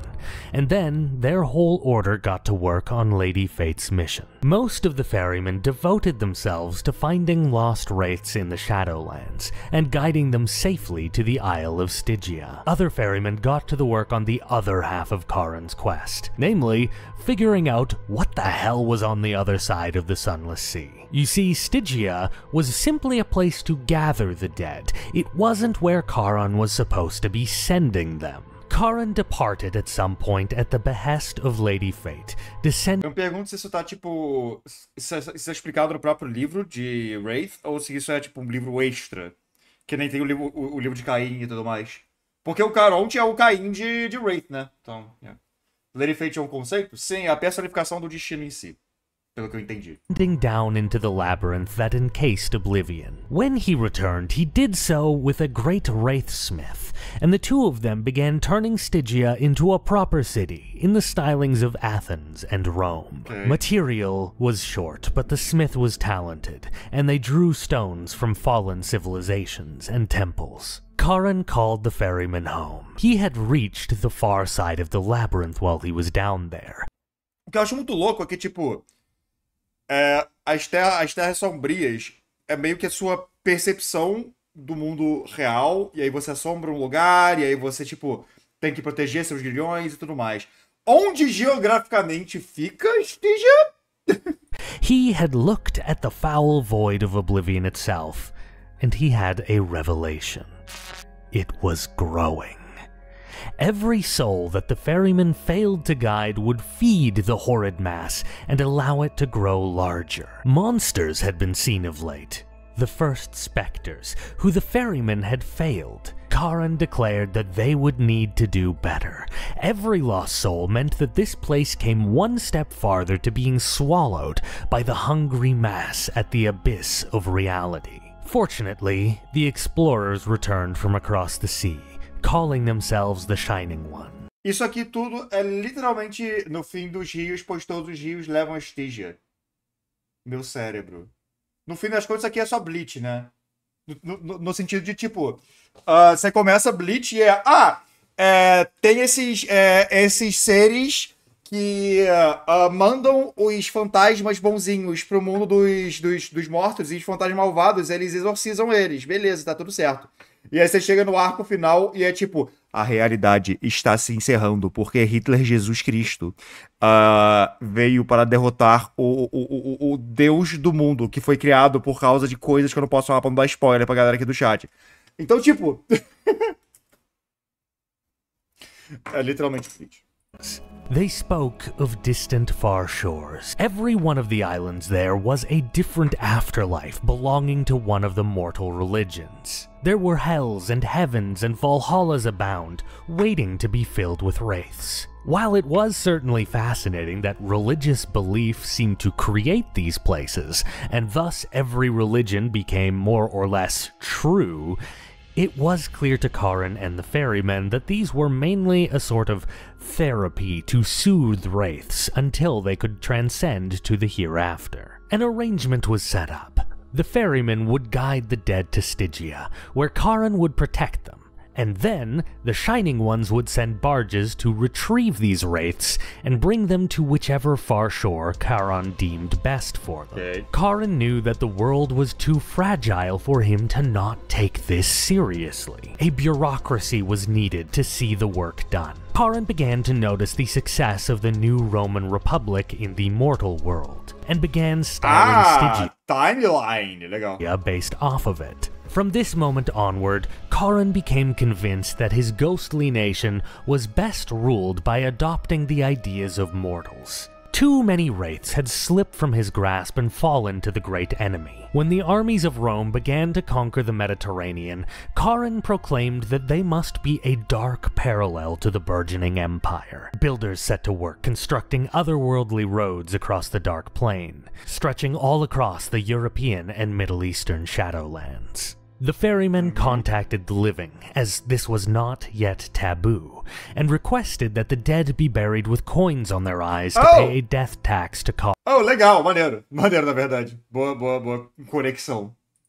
These coins would pass on as relics that Stygia could take and forge into weapons for their new legion. If the dead didn't have these coins, wraiths were expected to trade their own hands or eyes instead. Where the armies of Rome marched, Stygia followed behind, gathering up the wraiths left in the slaughter and setting up ghostly outposts and roads. The Tempest did not exist in this time. The Sunless Sea was nothing but calm and dark as Charon's empire began to give it form. But all was not well in the ghostly nation. Their mirroring of Rome didn't sit well with the ferrymen. Their duty was to be guides of the dead, not to help Charon become a deathly prince. Worse, the Roman stylings of Stygia meant that the enemies of the sprawling empire of the living would instinctively rebel against its shadow in death. Soon there were... Cara, que eu brisei pouquinho. Deixa eu voltar só pouquinho porque eu fiquei maluco. Eu não tava entendendo. Porque... Caralho. Que lore longa e complexa. Tá, calma aí. Aqui tá bom. Their mirroring of Rome didn't sit well with the ferrymen.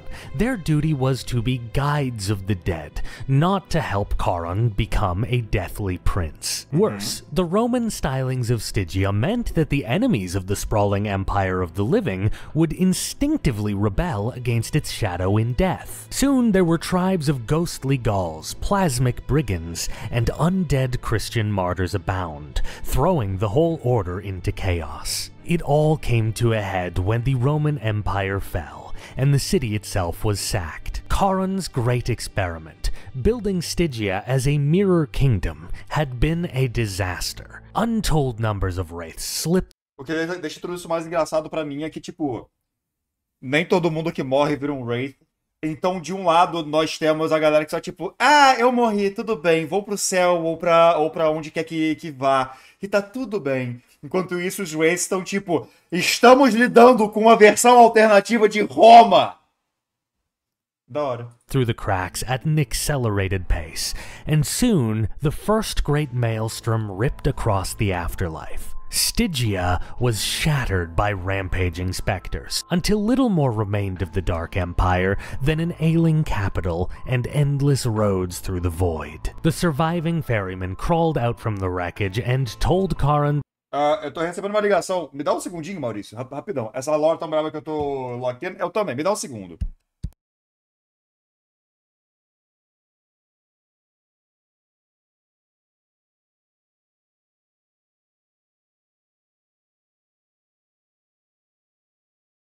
Ou não me dá um segundo, porque quando eu fui atender, ele só desligou a ligação. Tá bom, tudo bem. Chamada perdida. Tá bom. Tá bom. Ok. Vamos continuar. Calma aí. Oh, caralho. Fiz merdinha. Ok. Desfiz a merdinha. Ok, vambora. That, you know what? They played a pretty good game, but the other team just wanted it more. But at the very least, I guess we've all learned that LARPing as human empires and tying ourselves down with mortal politics is a bad idea. Será? Parece que deu tão certo. Well, thank the Lady Fate that we discovered this lesson early on into our history, and we can go back to normal now, yeah? And Charon said, no, I know what the real problem was. Stygia had stayed a republic, even when Rome had thrown out their senate and become a dictatorship. Democracy. That was clearly the problem here. When Charon put a dark crown atop his head and declared himself Caesar Eternal of the Dead, the ferrymen denounced him. This was not their duty. Their duty was to guide, never to rule. Charon, the first ferryman, cast his own order out from Stygia, never to be allowed to return. For their part, você é muito burro! Tá, ok, tudo bem. The ferrymen went back to work. They still brought the... O Caronte basicamente falou, puta, culpa minha, desculpa, culpa minha, tá? Foi mal, e foi embora. Foi isso? Newly dead to Stygia, even if they no longer entered it themselves. They suspected Charon's fall to tyranny was the work of his shadow. If even the chosen of fate could succumb like this, maybe it was best for the ferrymen to find a way to solve this. My bad, guys. Pois é. This once and for all. They cracked a deal with Anubis. What the fuck? Eu não esperava o Anubis aparecendo aqui. Eu tenho uma pergunta muito genuína agora. What? Mummy the Resurrection, tá. Resurrection Anubis. Não, aparentemente Anubis é especificamente pra Wraith. Ok, eu achei que ele teria alguma coisa a ver com... Ele é um garou? The Egyptian Shadowlands to be the first man who ever tasted that. Others say that he was once a garou who chose to venture into the Shadowlands to fight the influence of the worm in them by giving the restless dead a safe haven. Viado, por que é tão legal? Por que é tão legal quando o World of Darkness, tipo, se conecta assim? E o que 7 é? Se a Anubis era uma porra do lobisomem, o que 7 deveria ser? Ele é de múmia, eu imagino, né? Tá. Não, Caim. O que é um Childer, nesse caso? Childer, tá, é um vampiro, tá. Não, ele é um vampiro, foda-se. 7 é um vampiro, foda-se. Garou é filho de lobisomem? Garou é lobisomem. Garou é lobisomem. Em geral. Eu não sei nada de vampiro. Ele é um vampiro. Foda-se, 7 é um vampiro. Foda-se, 7 é um vampiro. Foda-se. Pré-diluviano? Sim, pré-diluviano, eu acho, né? Tá, o que Ra é? Agora a gente vai entrar numa toca de coelho, né? Não, tá. Ra é um deus!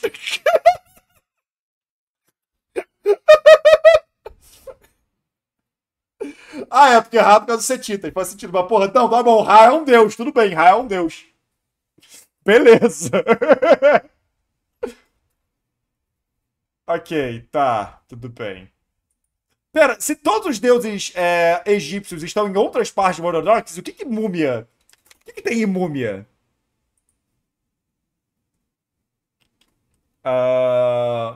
Tá. The Force of Set and Apophis. Tá, ok. Ainda assim ele tá dando com 7. Tá bom. E aí tem as... Ok, a mente. Eu quero ler. Eu nunca li nada de múmia. Eu não sei como é que funciona exatamente múmia. Mas whatever, foda-se. Vamos continuar vendo aqui, Wraith. Was it the hell? Deus mesmo, true. Who might actually just have been a Garu werewolf who got trapped in lá, what the fuck? Isso é muito louco. the afterlife? World of Darkness is weird. Sim, o que é maneiro pra caralho. Eu gosto muito de World of Darkness quando fazem isso, de tipo, conectar as coisinhas. É muito legal.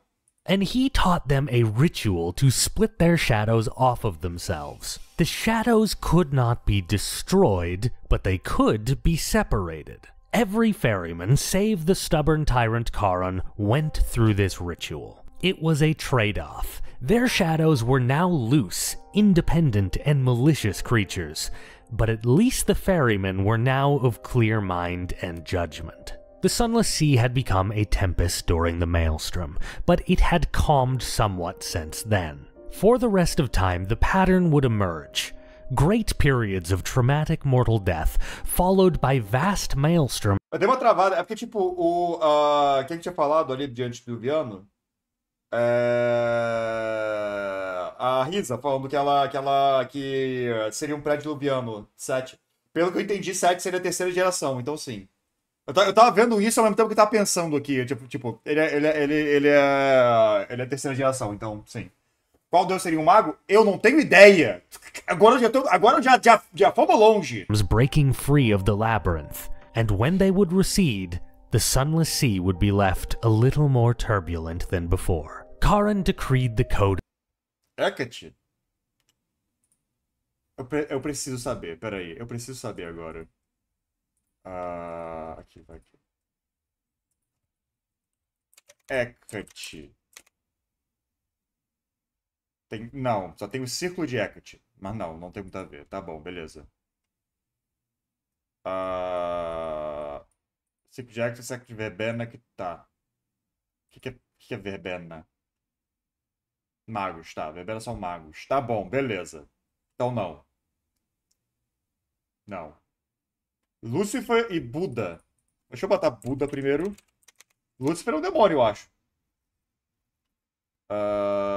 É um totem do garoto. Tá, beleza. Nine Buda Kaen. Porra, é essa? Tá, Buda parece que existiu, mas não foi sabe, importante, por assim dizer. Mas tem uns... Aparentemente, dentro da lore canônica, tem uns lobisomem budista. Tá bom. Aqui, Gautama Buda dies. Tá bom. O Buda morreu. Deixa eu ver. Lúcifer. Lúcifer vai estar nos demônios. Lúcifer vai estar entre os demônios. Aqui. Isso eu imaginei. Eu imaginava. Gender fluid. não era o que eu tava pensando, mas tudo bem. Beleza, suave. Não tava esperando por essa. Odin? Deixa eu ver Odin.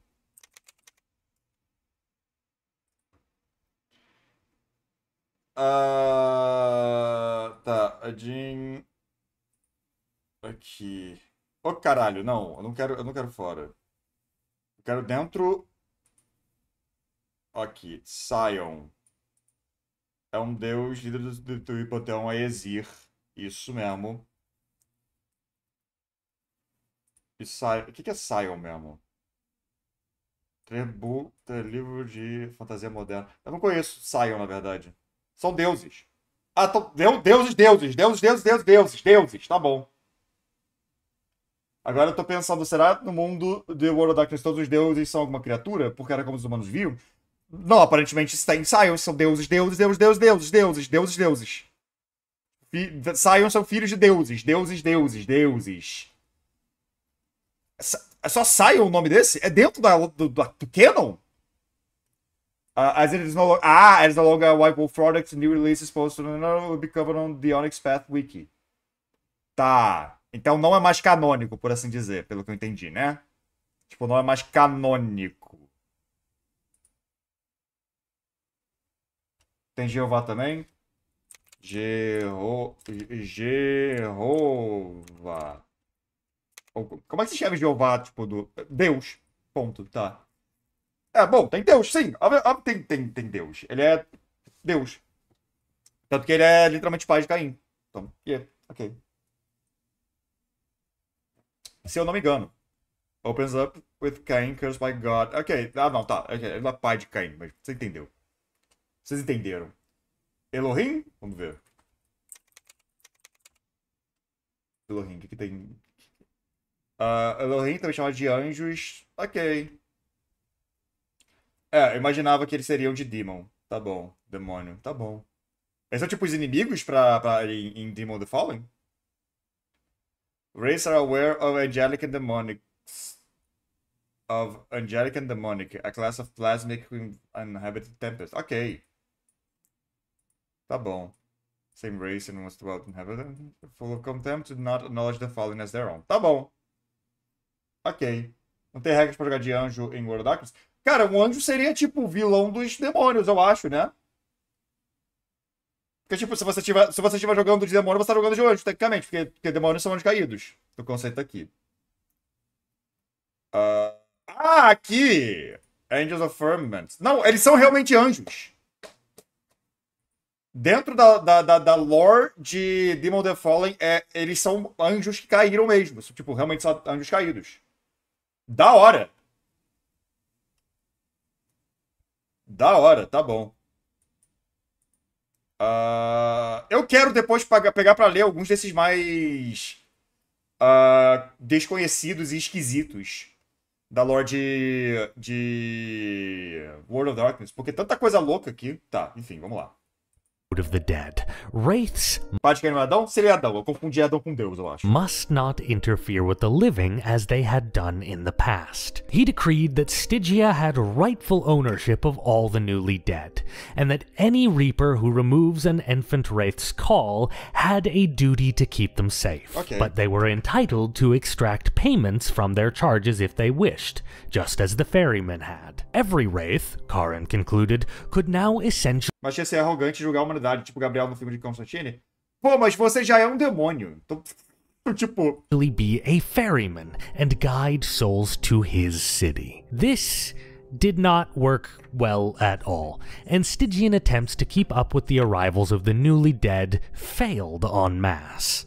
But despite Karin's failure to protect the wider afterlife, Charon's autocratic rule did end up stabilizing Stygia. As the maelstroms of the Crusades and the Black Death ripped the underworld apart, Stygia held strong. Quando que a gente leu o Hellblazer? Leu o Hellblazer. Hellblazer é a bala.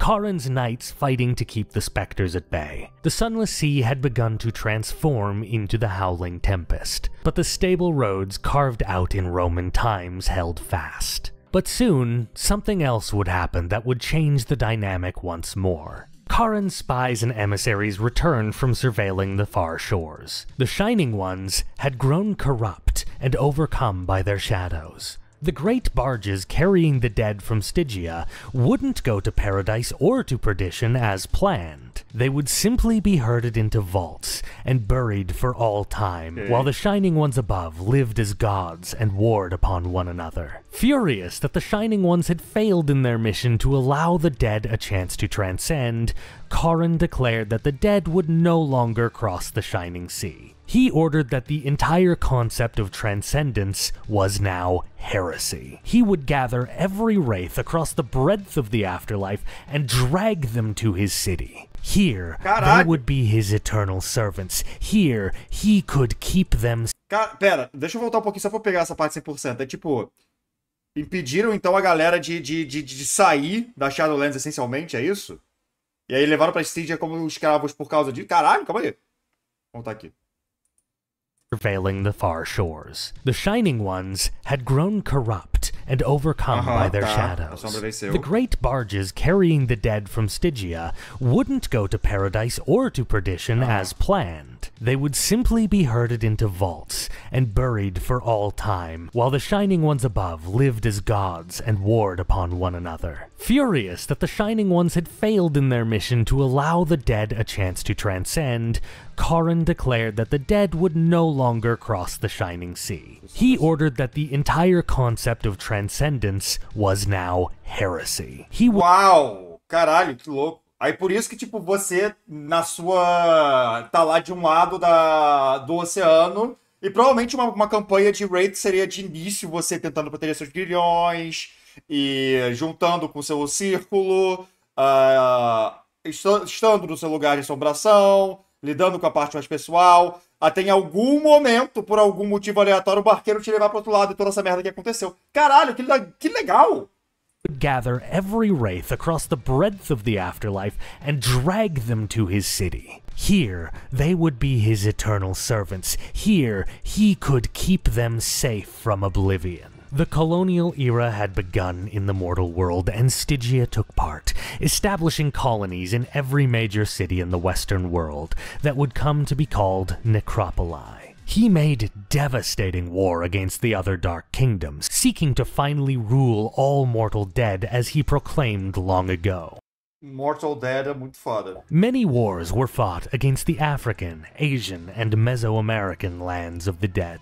The final piece of the awful puzzle of what Stygia would become began with the Triangle Trade. As Stygia was flooded with the dead he had captured, Charon began trying to put them to work en masse, taking them as slaves. Many were thrown into a moat surrounding the city, forced for all eternity to serve as a demented psychic barrier from the howling tempest beyond Stygia's harbor. The rest were sent, accompanied by the legions, down into the labyrinth, to carve stone from the very depths of reality itself. Despite what Charon told himself, his legion barely lifted a finger to stop the specters down there from carrying slaves in their millions off into oblivion. And even those unfortunates who managed to survive the toil down there were not free. When they were no longer useful, the thralls would be dragged to the dark foundries of Stygia, and their souls hammered into weapons, coins, or industrial goods. The actions of Charon did nothing but accelerate the suffering of those he was meant to protect, and accelerate the expansion of oblivion. But Charon, near mad with power, had his detractors mulched and forged into accursed railroads, battleships, and bomber craft. When World War I raged, Stygia was unharmed, a foul industrial fortress that kept the specters away with weapons the underworld could no longer comprehend. As millions died in the trenches, the shell-shocked wraiths born from the devastation were loaded into ghostly trains and carted off to the mines to toil away the eternities. The Sunless Sea was now little more than a small region of the roiling tempest, the Stygian roads now offering no more shelter Nossa, que saudável se tornar uma arma. Sim! Que história fofa. than a shaded avenue in a hurricane. Spectres were everywhere, hounding the Shadowlands and the newly dead even on the calmest of days. Oblivion was nearing victory. And then came World War II. Now, we may remember that the ferryman... E aí veio a Segunda Guerra Mundial, é uma frase que... Caralho. way back after the Roman Empire fell, had divested themselves of their shadows, but Charon did not. Now, it's unclear exactly when he had this realization, but I presume it was probably after Charon sent a fleet of ironclad battleships built from the screaming souls of those he was supposed to protect, and start carting away all those sweet souls killed in the Pacific Theater to go to his mines. Well, I presume...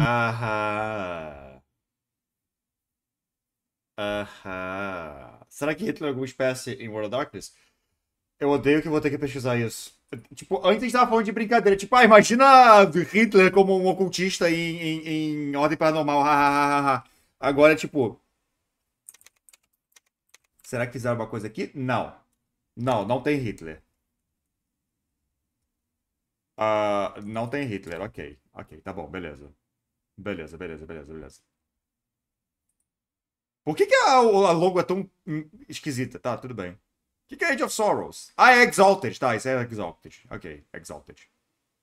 Tô ligado, é Exalted. Chronicles of Darkness é tipo o... Tabletop,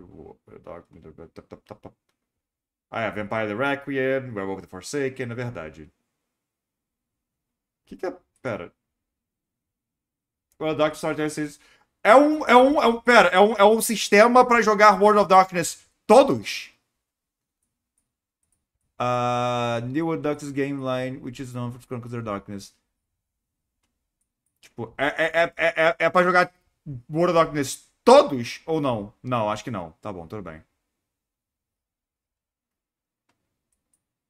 Tá, whatever, vamos continuar. That's the moment when Charon finally realized that his shadow actually might have been a bad influence on him. Será? Charon finally, 2,000 years late to the party, does a ritual to separate himself from his shadow. It goes skittering off somewhere into the Tempest. Pera, você pode fazer isso? Tipo, tem como fazer um ritual desses de maneira super de boa? Tipo, eu sei que falou antes, mas tipo... Ai, nossa, minha sombra estava causando isso o tempo todo. Pronto, vou matar minha sombra. Really? And don't worry, it won't be a problem going forward. The first ferryman looks about at his nightmare machine he had built when he was... Anubis ensinou, tá bom. Mundo das Trevas é mais jogado de humano? Ah, tá, no World of Darkness geral é mais jogado de humano. Ok, tá bom. supposed to be guiding the dead, and he says, well, I think we can all agree that the last 2,000 years have been... let's say regrettable. But the good thing is, now we can finally start working towards healing and getting back to... Sorry, what's that? America is attempting to do what with the atom? The deaths caused by the bombings of Hiroshima and Nagasaki tore a hole through the labyrinth itself and allowed a creature from before time to pull itself up. This colossal never-born creature was fused with Charon's own shadow to form the true stuff of nightmares. Ghost Godzilla. It was Ghost Godzilla. I'm actually not joking. And this great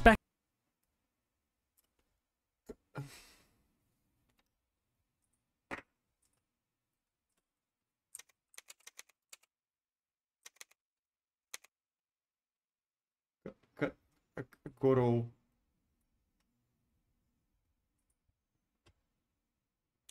Eu não tenho comentários. Eu não tenho comentários. Tá bom. Trick RPG. It is important to note and highlighted in several White Wolf publications that World War II and its crimes were a fundamentally human endeavor. Hitler era humano mesmo, galera. Que bom, que bom. Que bom. Mas tá bom. Nascimento de um Godzilla. Um Godzilla fantasma não é muito o que eu imaginava, mas tudo bem, foda-se, vambora.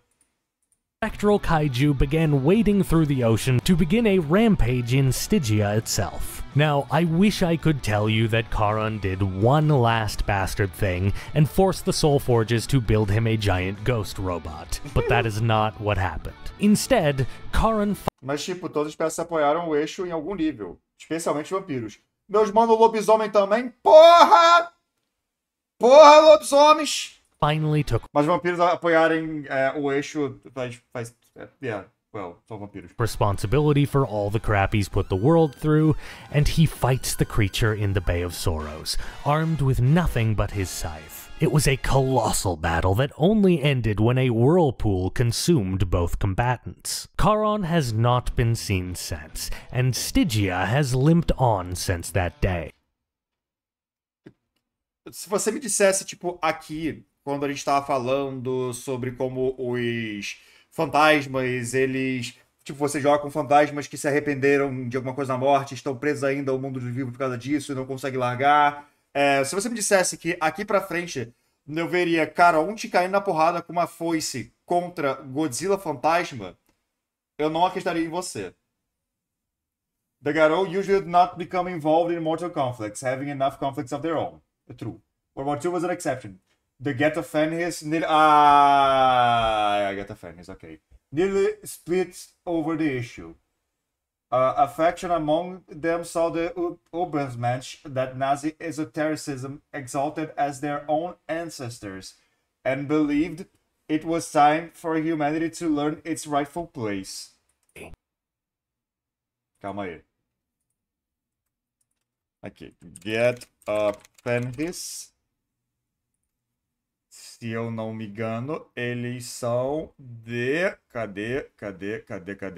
Eles são da... Aqui, Jotun. Eles são os... Caralho, eu quero pegar só uma imagem pra mostrar exatamente o que é, pra vocês entenderem. Pronto, porra, eles são os Viking. Quer dizer, não, tem só... Eles são literalmente os Viking, tá ligado? Aí faz sentido, não ironicamente. Eles estarem um pouquinho mais questionáveis nisso, né? Enfim, é isso. Still being incredibly Danael não pesquisa World of Darkness vs. Wiki, foi o pior erro da minha vida. Eu não tenho nenhum interesse nisso, desculpa. foul and evil. Charon never ended up getting the chance to fix it. There is so much more lore to this setting. Eu tô... Caralho! Heretic factions, the fact that the Asian Emperor of the Dead is maybe the chattest character in the entire World of Darkness, or the existence of a faction that dives into the labyrinth to fight specters, and they call themselves the Doomslayer. O que é o Wraith the Oblivion? Or, better, this goes deeper than that because there's a sub-faction of the Doomslayers called, I shit you not, the Helldivers. O que é World of Darkness? But I am probably overstaying my mandate a little if I go too much farther. I bothered to outline a lot more lore than I usually do, and all of this is so that you can properly understand what... Mas no geral o apoio Garou ao eixo foi muito menor que o Worm, que estava se beneficiando do caos da guerra, por isso que eu pensei. Mas faz sentido ser os Ghetto Fenris que ficariam mais do ladinho do bigodudo. Porque, de novo, eles são basicamente vikings. Então entra um pouquinho nessa ideia. Talvez seja até uma pequena crítica de como muitas pessoas que tentam manter tradições e culturas vikings têm um pensamento muito eurocêntrico e xenofóbico e puxa um pouquinho pro lado do nazi. Isso é uma coisa que tem bastante, especialmente em movimentos europeus. Então, yeah. Wraith the Oblivion is. For games like Vampire and Werewolf, it's pretty easy to figure it out at a glance. But upon hearing about the sad ghost game, you may not realize how fucking bonkers it is. Yep. And all of this extended giant world, it's a big part of why people love Wraith so much. Unfortunately, All of this cool backstory very much undercuts the core themes of Wraith. Eu ia falar isso, tipo, não tem muito a ver com o conceito base, né? É bala, mas não tem muito a ver com o conceito base. Wraith is a game of personal horror, a game where you're a sad ghost trying to accept your own death. But it's also a game where Charon the Ferryman of Greek mythology becomes Roman Emperor and then 1v1s a giant nuclear ghost kaiju. Os magos apoiaram o eixo, ambos os lados. Hoje em dia, eles acham paia. Ok. These things are pretty obviously at odds with one another, and it's very much to the detriment of your ability to actually play the game comprehensively. The system can't really decide if it's a down-to-earth story that lives up to its intended themes, or if it's a dark fantasy game where you're a ghostly D&D party exploring the afterlife in search of treasure and riches under the nose of Stygia. And unfortunately, the writers never ended up solving that problem. They would write so much about how Wraith was this supposed game about personal horror, but very little support was given to that side of things in favor of doing even more wacky world building. Like, sure, it's great that we know about an undead Polar Express that travels the Tempest, but to this day, most people, myself included, are still not really sure what you're supposed to be doing all day in your haunt, or how to have grounded adventures in the Shadowlands. Wraith isn't a game. It's two. And while both parts are individually cool as hell, neither one was ever fully baked. Misturar os dois. Tipo, como é que eu digo? É mais... Eu consigo ver agora uma campanha de Wraith que caga completamente para esses temas iniciais de trauma pessoal e da sua sombra e tudo mais, e vai pro lado de Stygia. E eu consigo ver sendo divertido, sendo uma mesa legal. Só que realmente, tipo, as mecânicas básicas do jogo envolvem a parte triste de Wraith. It's possible to merge these two things if you have a very advanced group capable of keeping touch with their Wraith's personal lives while they're off having goth punk D&D adventures in the land of the dead. But ultimately, it's very hard to keep the tone straight when you're a sad ghost crying that your loved ones are moving on without you, and then some guy bursts in, offers you a Stygian forged Desert Eagle, and says, "Hey kid, ready to join the Helldivers?" Matter of fact, I've been chatting a bit on this topic with Auntie Haunty, and we're planning on doing an experimental Wraith game with her actual playgroup, the Handful of Nerds. Our idea is to steal the patron system from Imperium Maledictum and have the party work together to handcraft our Reaper on Session 0. If you're interested, hike out to the Handful of Nerds channel and subscribe. It's a good gang of people, and I reckon... Eu gostaria de ver essa mesa. Um RPG numa Terra dos Mortos parece foda pra caralho, na verdade. Agora eu tô um pouco frustrado, porque realmente, tipo, tem dois conceitos muito da hora em Wraith. Mas o tom dos dois não combina de verdade, de maneira alguma. Eu queria que fosse, tipo, essa segunda parte da Lord of Wraith fosse uma outra coisa, e aí você joga de maneira diferente. Wraith. Caralho, enfim. Uma pessoa faz a história de um senhor de idade abandonado pelos próprios filhos ao amargor da velhice, após a morte da esposa. Outro fala, eu tenho uma serra elétrica no lugar da perna. Exatamente! É muito distoante o tom, que droga. Será que dá pra adaptar e tirar o fato de outro jogador jogar com a sua sombra? Aí o próprio player interpreta a própria sombra? Pode ser. Porra, agora realmente estou curioso. Como é que se faria uma campanha de Wraith que consegue misturar bem esses dois lados? Enfim. You'll love the Fallout actual play they've been airing so far. Anyway, Wraith as a tabletop game has a lot of problems. First and foremost is that it's so grim that most people won't even think it sounds fun, so it has a hard time actually getting players. Number 2, the lore is more like two unrelated games that have very little to do with one another, but there are other problems too. Being that the game is so focused on the personal, it can be hard for all the members of the group to actually get enough time to explore their own stories in a way that is satisfying. Isso eu pensei, mas eu gosto, em geral, que o World Doctor seja bem pessoal. Então, sei lá, é só saber mestrar. Eu me odeio, tipo isso.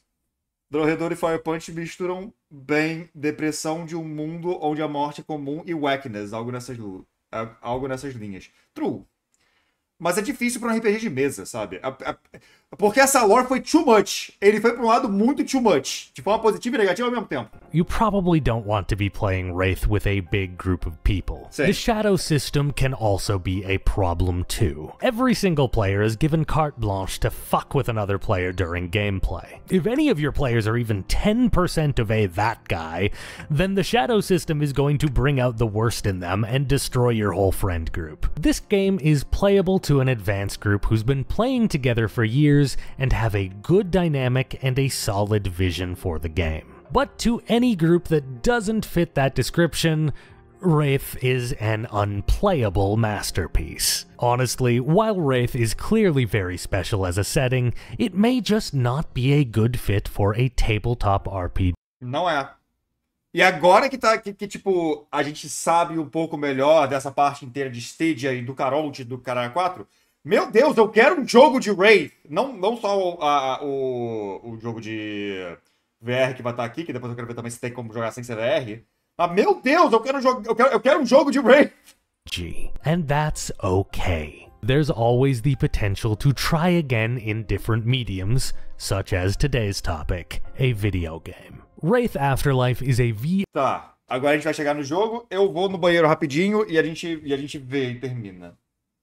Alô, Arcane? Pois é, não, caralho, sim! Nossa, seria bala, já volto. Voltei! Ah! Vamos ver o joguinho agora, vamos entender o videogame. VR horror game released in 2021 by Fast Travel Games, who have since created Vampire Justice, a VR masquerade game set in Venice.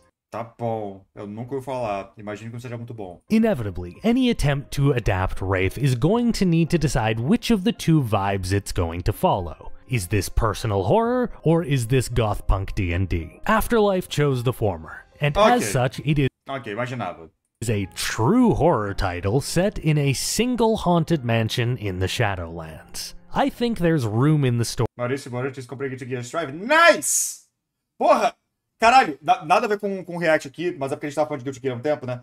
Eu baixei ontem o Exed pra jogar um pouquinho na minha Steam e não tá rodando. Porque tá falando que é necessário a Steam pra rodar. A minha Steam tá achando que eu pirateei o jogo que eu comprei. Eu taquei no Google, não encontrei o motivo de por que está acontecendo, mas meu jogo tá... Eu não consigo jogar Guilty Gear. O jogo agora é uma beleza. Eu não consigo jogar Guilty Gear, porque aparentemente eu pirateei o jogo que eu comprei. Eu não entendi.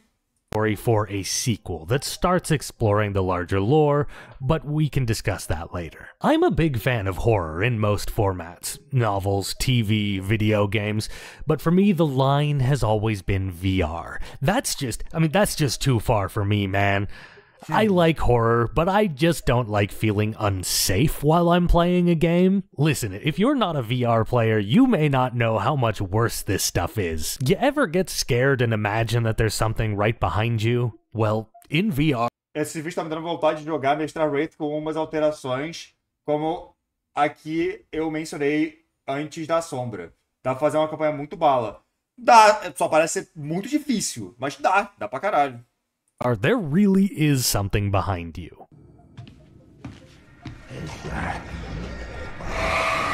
See, this is a clip of me desperately trying to close the game and remove my headset. Wraith Afterlife properly fucked me up. You will doubtlessly see a number of reviews. Creeping Mother to the Millions is one of these games where you walk slow when in attack. Okay. Reviews around the internet claiming that this game is boring and not scary. Well, the thing is that Afterlife is a bit of a slow burn, and the first hour or two doesn't have all that many spooks. Most reviewers who make it to the part of the game where specters start showing up will rather quickly change their tune. Wraith is, by most accounts, one of the scarier VR titles out there. Horror is obviously subjective, so I'm certain there will be a number of commenters saying, "Hey, it couldn't be me, I ain't afraid of no ghosts." Well, I'm happy for you, but for me, I would have sessions where I would actually be trembling for 10 minutes after I took the headset off. But we've gotten ahead of things. The protagonist of Wraith Afterlife is Ed. And, the thing about Ed is he's, Dead. Yeah, sure. sure. Why not? Pular um pouquinho pra frente só porque tem, né, musiquinha de copyright, né, o de sempre. Awaken on a cliff road. You may notice immediately that this game omits the Call and Reapers. It's actually not a lore break, even if it feels like one. It will make more sense later. A number of memories and drones tell us, as we follow the path, that we are Ed, a photographer whose photos are special, able to capture things that Ed isn't fully aware of. For our part, it seems that in life, Ed was just here to capture the LA nightlife. It's implied that Ed had come to the City of Angels in hopes of making it big as a celebrity photographer. At the end of the road is a massive mansion that we arrive at with Ed's wife, Rachel. Inside we see the drones of a few key figures. Alan Vincent is an old movie star. Tom Shepard is a gallery curator that Ed has history with, and Quanto tá o Guilty Gear na Steam? Acho que tá uns R$60, R$80, por aí. Deixa eu ver. Guilty Gear. Tá R$174, na verdade. Baratinho. Opa. Dia 8. Como falei, tenho descalculia, falando frases de mídias porque sim. Danael Fernandes, ser esperto pode ser roteirista de Riverdale. Vídeos do YouTube contar? Eu que comecei com isso e não sei minhas regras. Esse foi meta, Anônimo. Esse foi um bocado meta. Obrigado, adorei. Adorei. Muito obrigado. Valeu pelos 5 contos, meu querido. Ok. Aí. Then there is Meadow, a psychic medium here to hold a seance for the owner of the mansion. The ailing billionaire banker turned movie producer, Howard Barclay. Rachel and Ed are here as Barclay wants us to photograph the seance and capture any ghostly phenomenon. We soon stumble across some of Ed's photos hanging on the walls in the foyer. As a wraith, it's much easier to see what Ed couldn't in life. Dude's photos were haunted as all hell. Okay. A sinister voice in our head directs us to come find him, and introduces us to the main navigational tool in the game. Our arm works as a dowsing rod, and it's actually a bit clumsy, to be honest. It's very easy to get stuck in this game and not know what to do next. Anyway, on our way to find the voice in our head, we pretty quickly find out that Meadow is pocketing everything from the billionaire's house that she can. We stumble across the image of a woman, Cassandra, from long before our seance. A starlet from one of Barclay's movies. She's thrilled to be invited to what seems to be a celebrity party. A little farther up, we find a younger Alan Vincent discussing their intentions with this bright-eyed woman. They take the discussion to Barclay's office, so we have to go key hunting for a way in. We stumble across our first... Você é um fantasma, não tem como... Bom, tudo bem que, tipo, você tá andando pela Shadowlands, né? Você não tá andando pelo mundo físico, então faz sentido. Enfim. First Spectre, the least threatening of the bunch. Now, worth noting, all of the Spectres have their own lore. Eu tô muito curioso com o que caralho está sendo censurado. That can be uncovered through notes and stuff. They're all terrifying, and they've all got a history with Barclay. I'm not going to go over them and who they are in this video, beyond saying that Barclay is responsible. Eu tô vendo essa footage pensando como que Half-Life Alyx tá muito acima do jogo de VR médio, é do mesmo ano, se não me engano. Sim. Mas também isso aqui é tipo de uma empresa muito pequenininha, então eu acho ok. Eu quero muito saber o que tá por trás disso daqui, na verdade. For creating each of them. I'm hoping that by leaving just a little bit of the mystery intact, I can convince a few of you to try the game out. Hey, as I said earlier, this is the second version of this video, because the first one got age restricted, and this was probably one of the parts that did it. Specifically, this Spectre and one other section. So I'm erasing this Spectre from the entire video. Who the fuck is he? I can't tell you. I tried. I really did, but it's out of my hands now. Anyway. Fala em voz alta, pelo menos! A Paradox não é pequena, nova estúdio separado de Antra Holding. Mas a empresa que fez esse jogo aqui é pequena, por exemplo. Whoever this Spectre is, he is terrifyingly close to you, and you have to input a key code while this motherfucker is gurgling in your ear like a foot behind you. It's so uncomfortable. Wraith really knows the horror. O que ele é? Of proximity in VR, and of having something scary being behind you. The security code opens a door to a staircase leading elsewhere in the mansion. This becomes the Vou assumir que ele tava nu.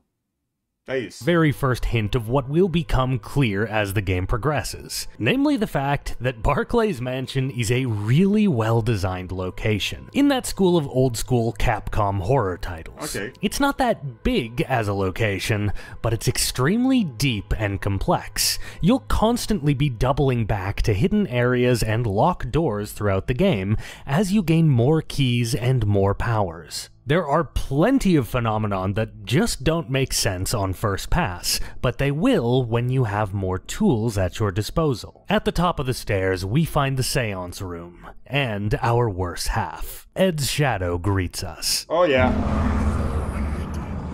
What's the matter? Don't you recognize yourself? You feel it too, don't you?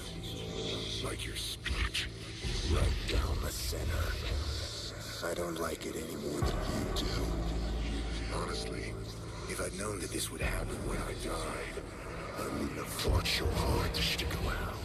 He doesn't tell Ed exactly what he is, but he states that the two of them are now trapped together in the mansion, and they'll have to work together to get out. He insists that for now, we should just try and figure out how the hell we even died. We find Curioso, esse jogo parece falar da sócia? Parece, pois é. É jogo que termina do Trayvon em VR, então é um Resident Evil da vida mesmo. Tipo, da vibe de Resident Evil, eu acho. Ed's old camera. Not the one he typically used professionally, this was his late father's camera. In death, it has become one of Ed's relics that he can use to snap spirit photos and access old memories. Using it, we learn a few things. Firstly, we learn that Meadow is a fraud, and the seance is basically just a show to take the gullible billionaire for all he's worth. We also learn our history with Tom. He was a gallery owner who gave our spirit photos to Barclay months before the seance. Ed handed over the photos with the promise of payment later on.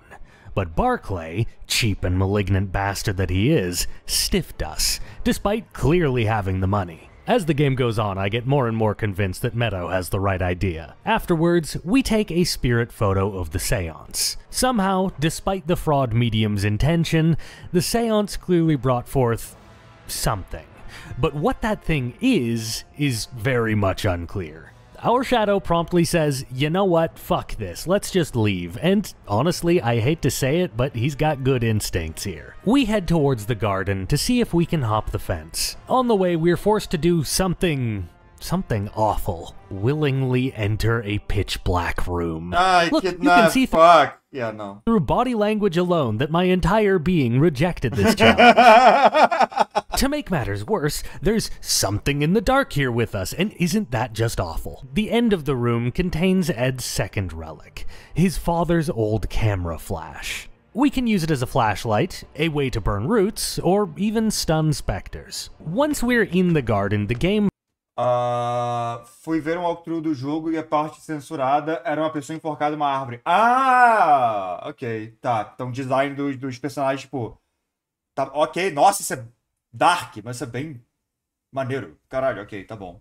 Obrigado, Reza. Finally starts to become itself. This is the section that most of the reviewers don't make it to. We hear the creature in the garden shuffling about and weeping about the cold long before we see her. And soon, we catch a glimpse of her in the distance, shuffling and shivering up ahead. Fortunately, we soon reach the exit to the mansion, but something holds us back. The mansion won't let us leave. This time, the specter, which the Danael Fernandes, você é chamado para uma casa no meio do nada porque um parente que você nunca viu na vida quer presentear você com muito dinheiro. Você iria? Não. Manda pix se for o caso. Devs have labeled the sad cinematographer is shambling all over, and we're forced to remember that Wraith Afterlife is supposed to be a stealth game. Okay. I gotta say, the game makes sneaking to be an absolute terror. It's always terrifying, and it never feels fair. Okay, finally free. No!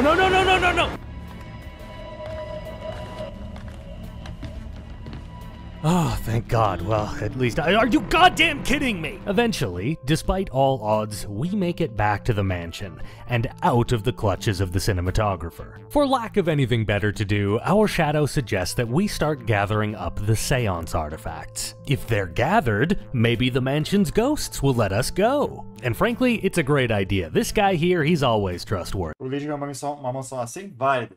Tom's knife is nearby. Yes, that's correct. His personal item he brought to the seance was a knife. It's how I relax. It's Japanese, top of the line stuff. Meadow's globe is next. It's just sitting out in the hallway. The others won't be so simple, though. É legal que você coloca o inventário na foto. Maneiro. Down a dark hallway, we start rooting around for Barclay's belongings. It is here that we discover the third and final of the minor specters, the Wall Street Whiz Kid. This is one of only a handful of jump scares in this game, but damned if it didn't get me good. Sneaking about this area with the lumbering specter, we find Barclay's voice recorder. With it, we're now able to open voice-activated locks all over the mansion. One of these... Eu tenho uma curiosidade, tipo, a gente tá já 2h30 vendo esse vídeo. Caralho, ok, tá bom.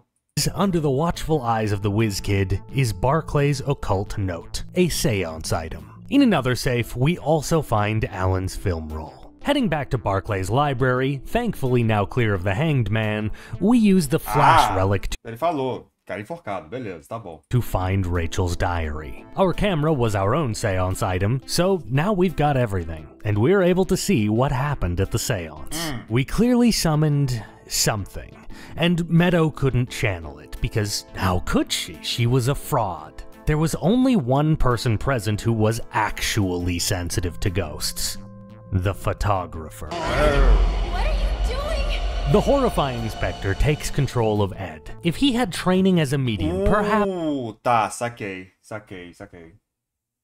Por que eles fazem um jogo VR tem mecânica de sneak? Eu quero ver as coisas, não me esconder delas. Eu acho que é um pouquinho justamente a vibe de você tentar se esconder das coisas. Porque você vai ver os fantasmas aparecendo na sua frente, mas você tá tentando, tipo, se esconder. Acho que ajuda.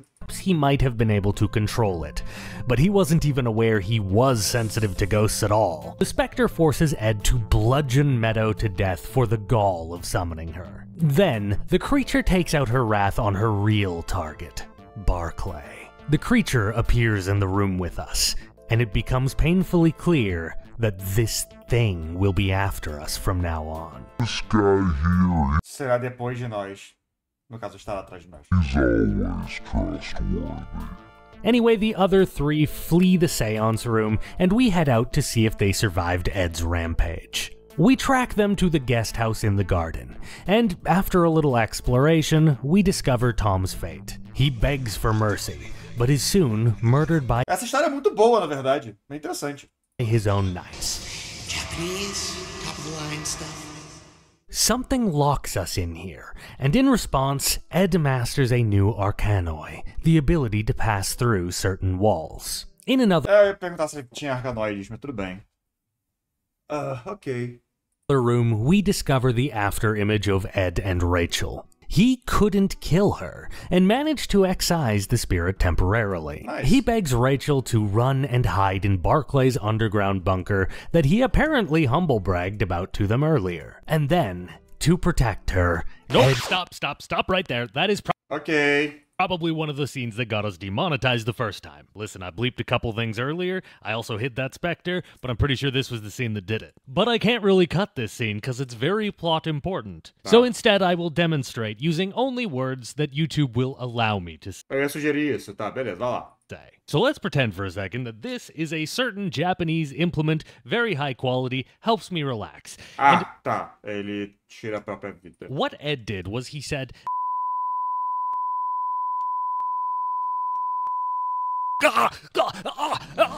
Ok. Faz sentido. we try to leave, but Cassandra's power locks us in and traps us in pitch darkness. And worse, we're not alone in the guest house any longer. Então não sabemos se a Rachel sobreviveu ou não em geral, porque o Ed morreu por causa disso. Tá, ok. She's here. Cassandra, the broken woman, always Sem pouco, watching sem- you in the dark.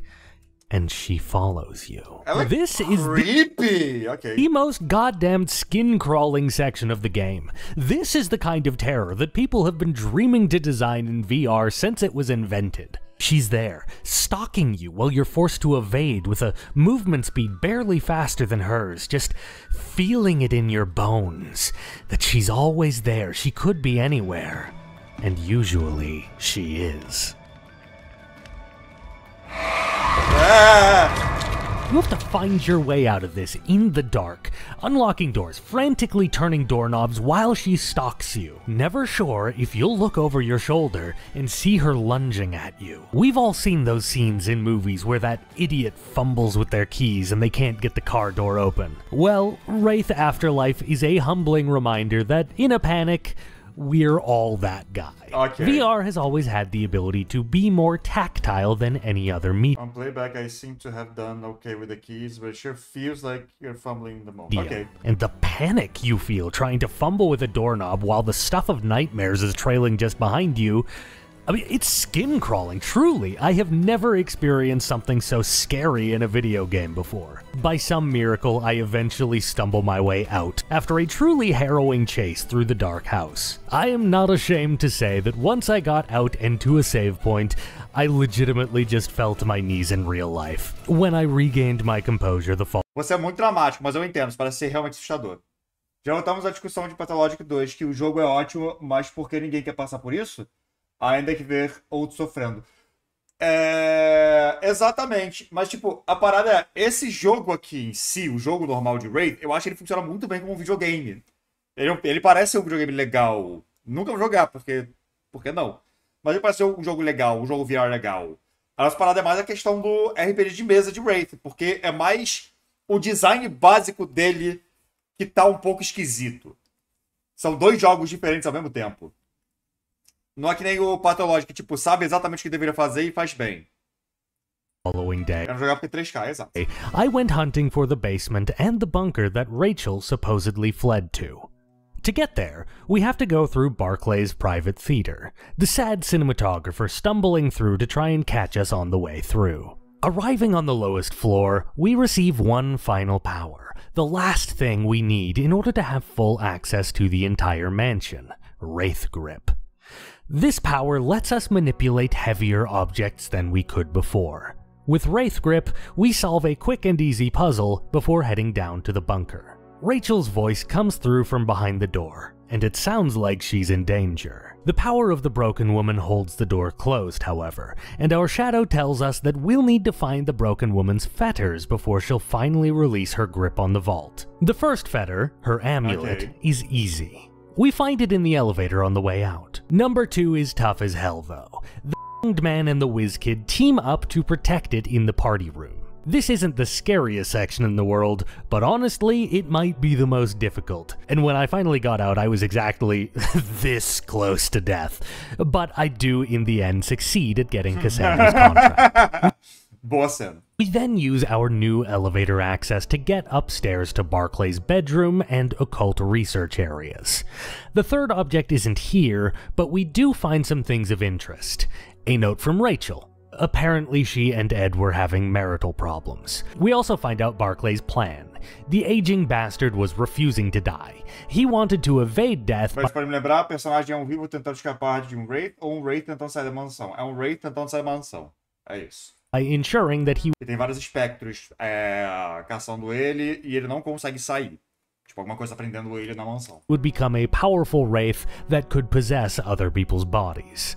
To learn how to do this, he attempted to summon a Wraith Rider through the seance, which, as far as I can tell, is implied to be the ghost who writes the opening chapters of the core tabletop manual for Wraith the Oblivion. Caralho, tá bom. Which means Barclay might have found a Wraith the Oblivion rulebook and lost his mind. Additionally, Barclay has a box up here that can destroy Spirit World items. Lastly, on Barclay's balcony, we discover what happened to Cassandra. Today, people know your name.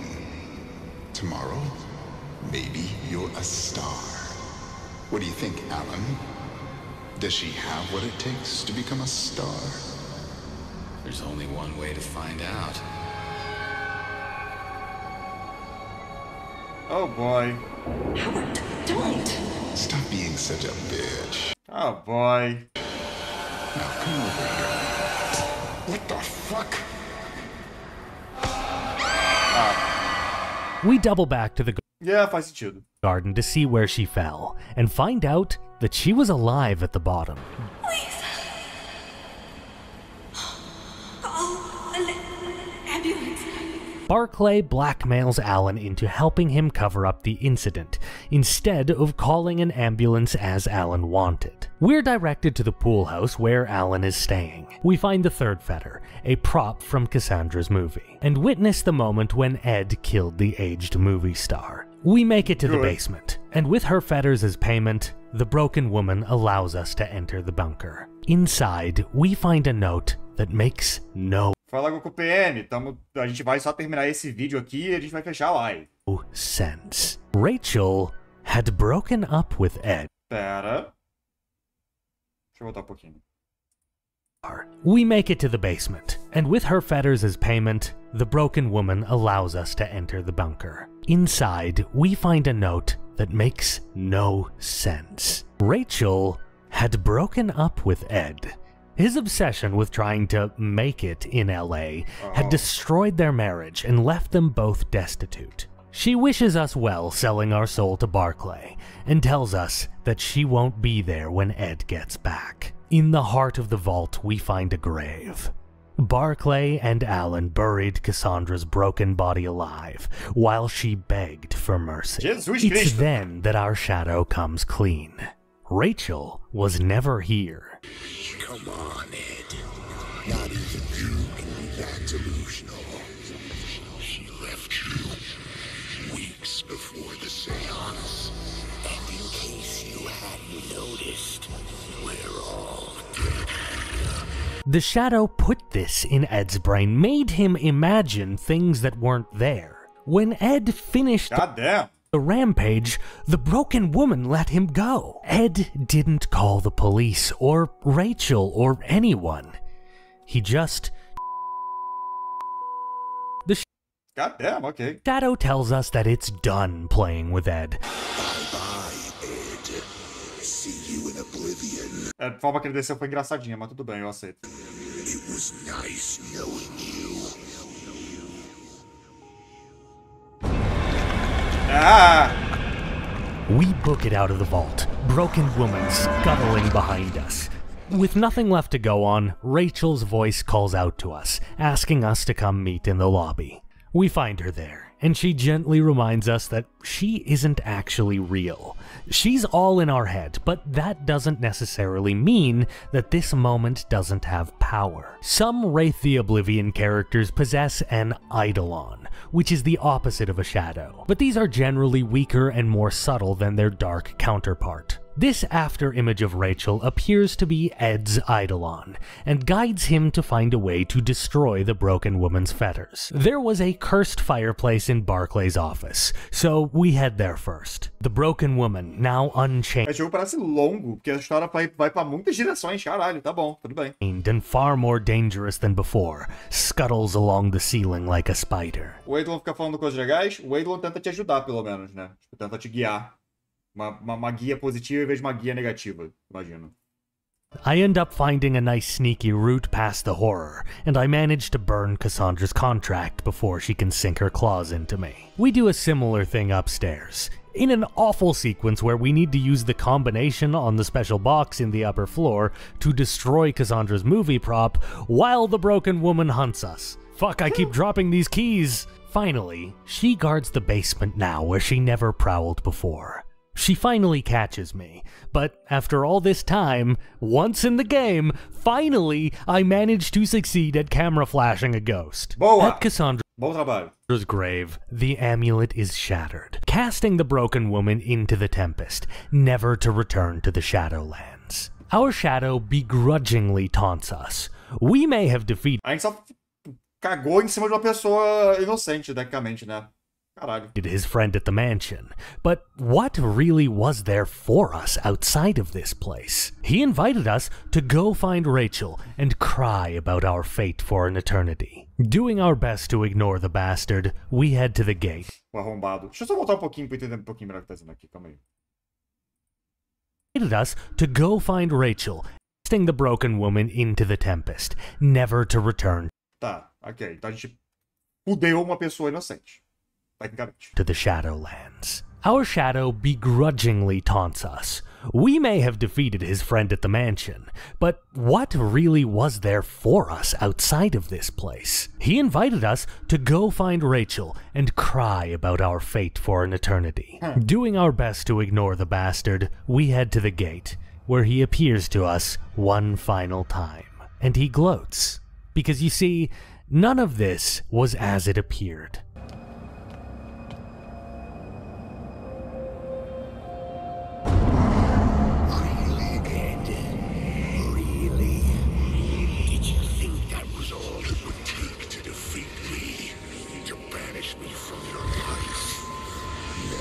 A gente, vírgula, você entendeu?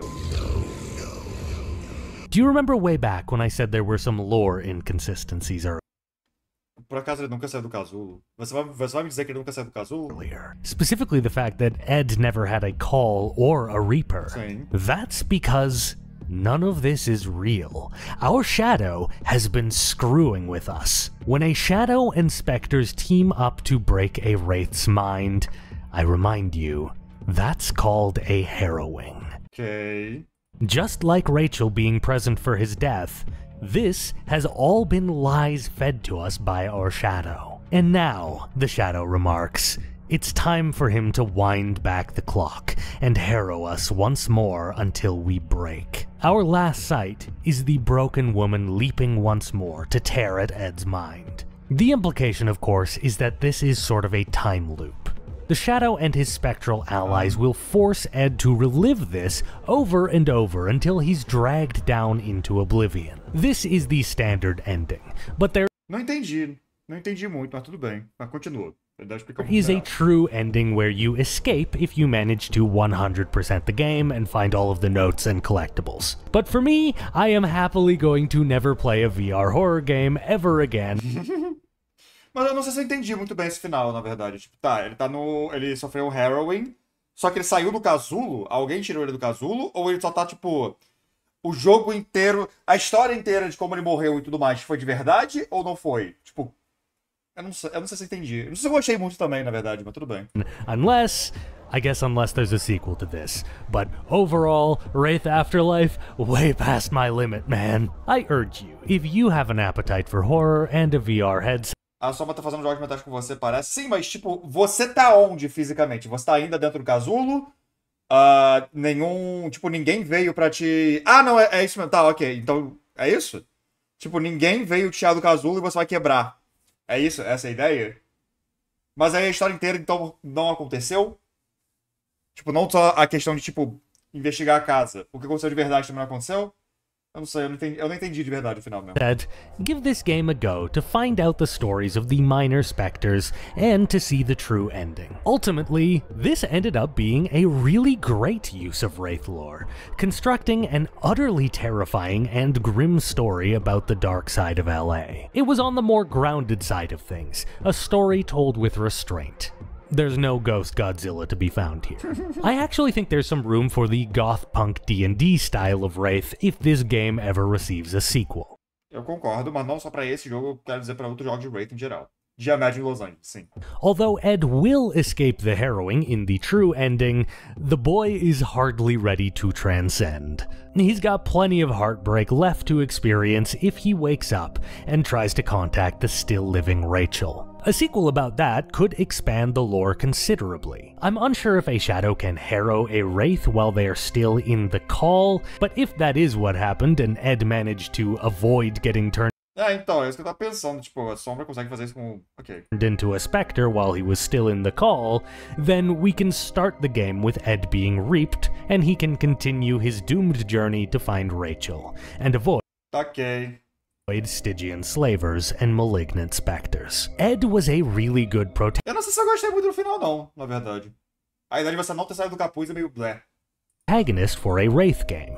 You can see why this guy has unfinished business. He's made terrible mistakes in life, but he's not done anything that makes him irredeemable or unrelatable. Not to mention that his shadow is a really engaging nemesis. Now, this game scared the shit out of me. VR horror is not my genre, so I would be lying if I tried to tell you that I had a tremendous amount of fun with this game, but I will say it is a great piece of World of Darkness media, and it used the Wraith lore in a way that's kind of a dream come true for White Wolf's most tragically unusable game setting. The game isn't perfect, though. You have a health bar that's invisible, and it's not explained very well. Okay. You can find photos of Rachel, because she is your fetter, that will restore your health bar, but you actually have very little knowledge if you need healing or not. Okay. Also, for a game that requires you to collect a ton of stuff and send it to your memory palace to get the true Go Ghost Godzilla, destroy the financial district, make everyone happy. Sim. Ending, it sure doesn't have any way to access that memory palace to see what you do or don't have. If you play this and try to 100% it, I'd recommend going to the wiki before you start playing, and make a checklist of all the items and memories you're going to need to find. Lastly, the dowsing rod mechanic is not very accurate, and it's a pain to use. Under every forum post, as well as every Let's Play of this, you're going to find dozens upon dozens of confused players who are stuck and can't figure out how to progress. But in my opinion, all of this can be forgiven, as this is still a great use of an IP that has been begging for a good adaptation for decades. Fast Travel absolutely killed it. With a knife. Japanese, top of the line stuff. Player, jogo, minha vida tá baixa? Jogo, descubra! Thanks for watching, everybody. This one kind of got away from me, didn't it? This is the pouquinho longo, sim. Final part of my Intro to the World of Darkness series. That doesn't mean that we're done with the franchise. Bom, eu vou terminar aqui. Ótimo vídeo! Ótimo vídeo! A melhor parte foi com certeza a Lord World of Darkness. Intro? É porque ele deve ter feito um tipo pra vampiro, pra lobisomem e pra mago também. No FIFA True Bleach? No FIFA True Bleach. Ótimo vídeo. Tipo, a melhor parte com certeza foi a lore de World of Darkness, com toda certeza. A lore de Wraith é muito louca. Mas o jogo em si parece bom. Parece um jogo bom em geral, um bom jogo de terror. Eu só não acho que eu gostei muito do final, não. Mas tudo bem, eu fiquei bem interessado agora em Wraith. Mas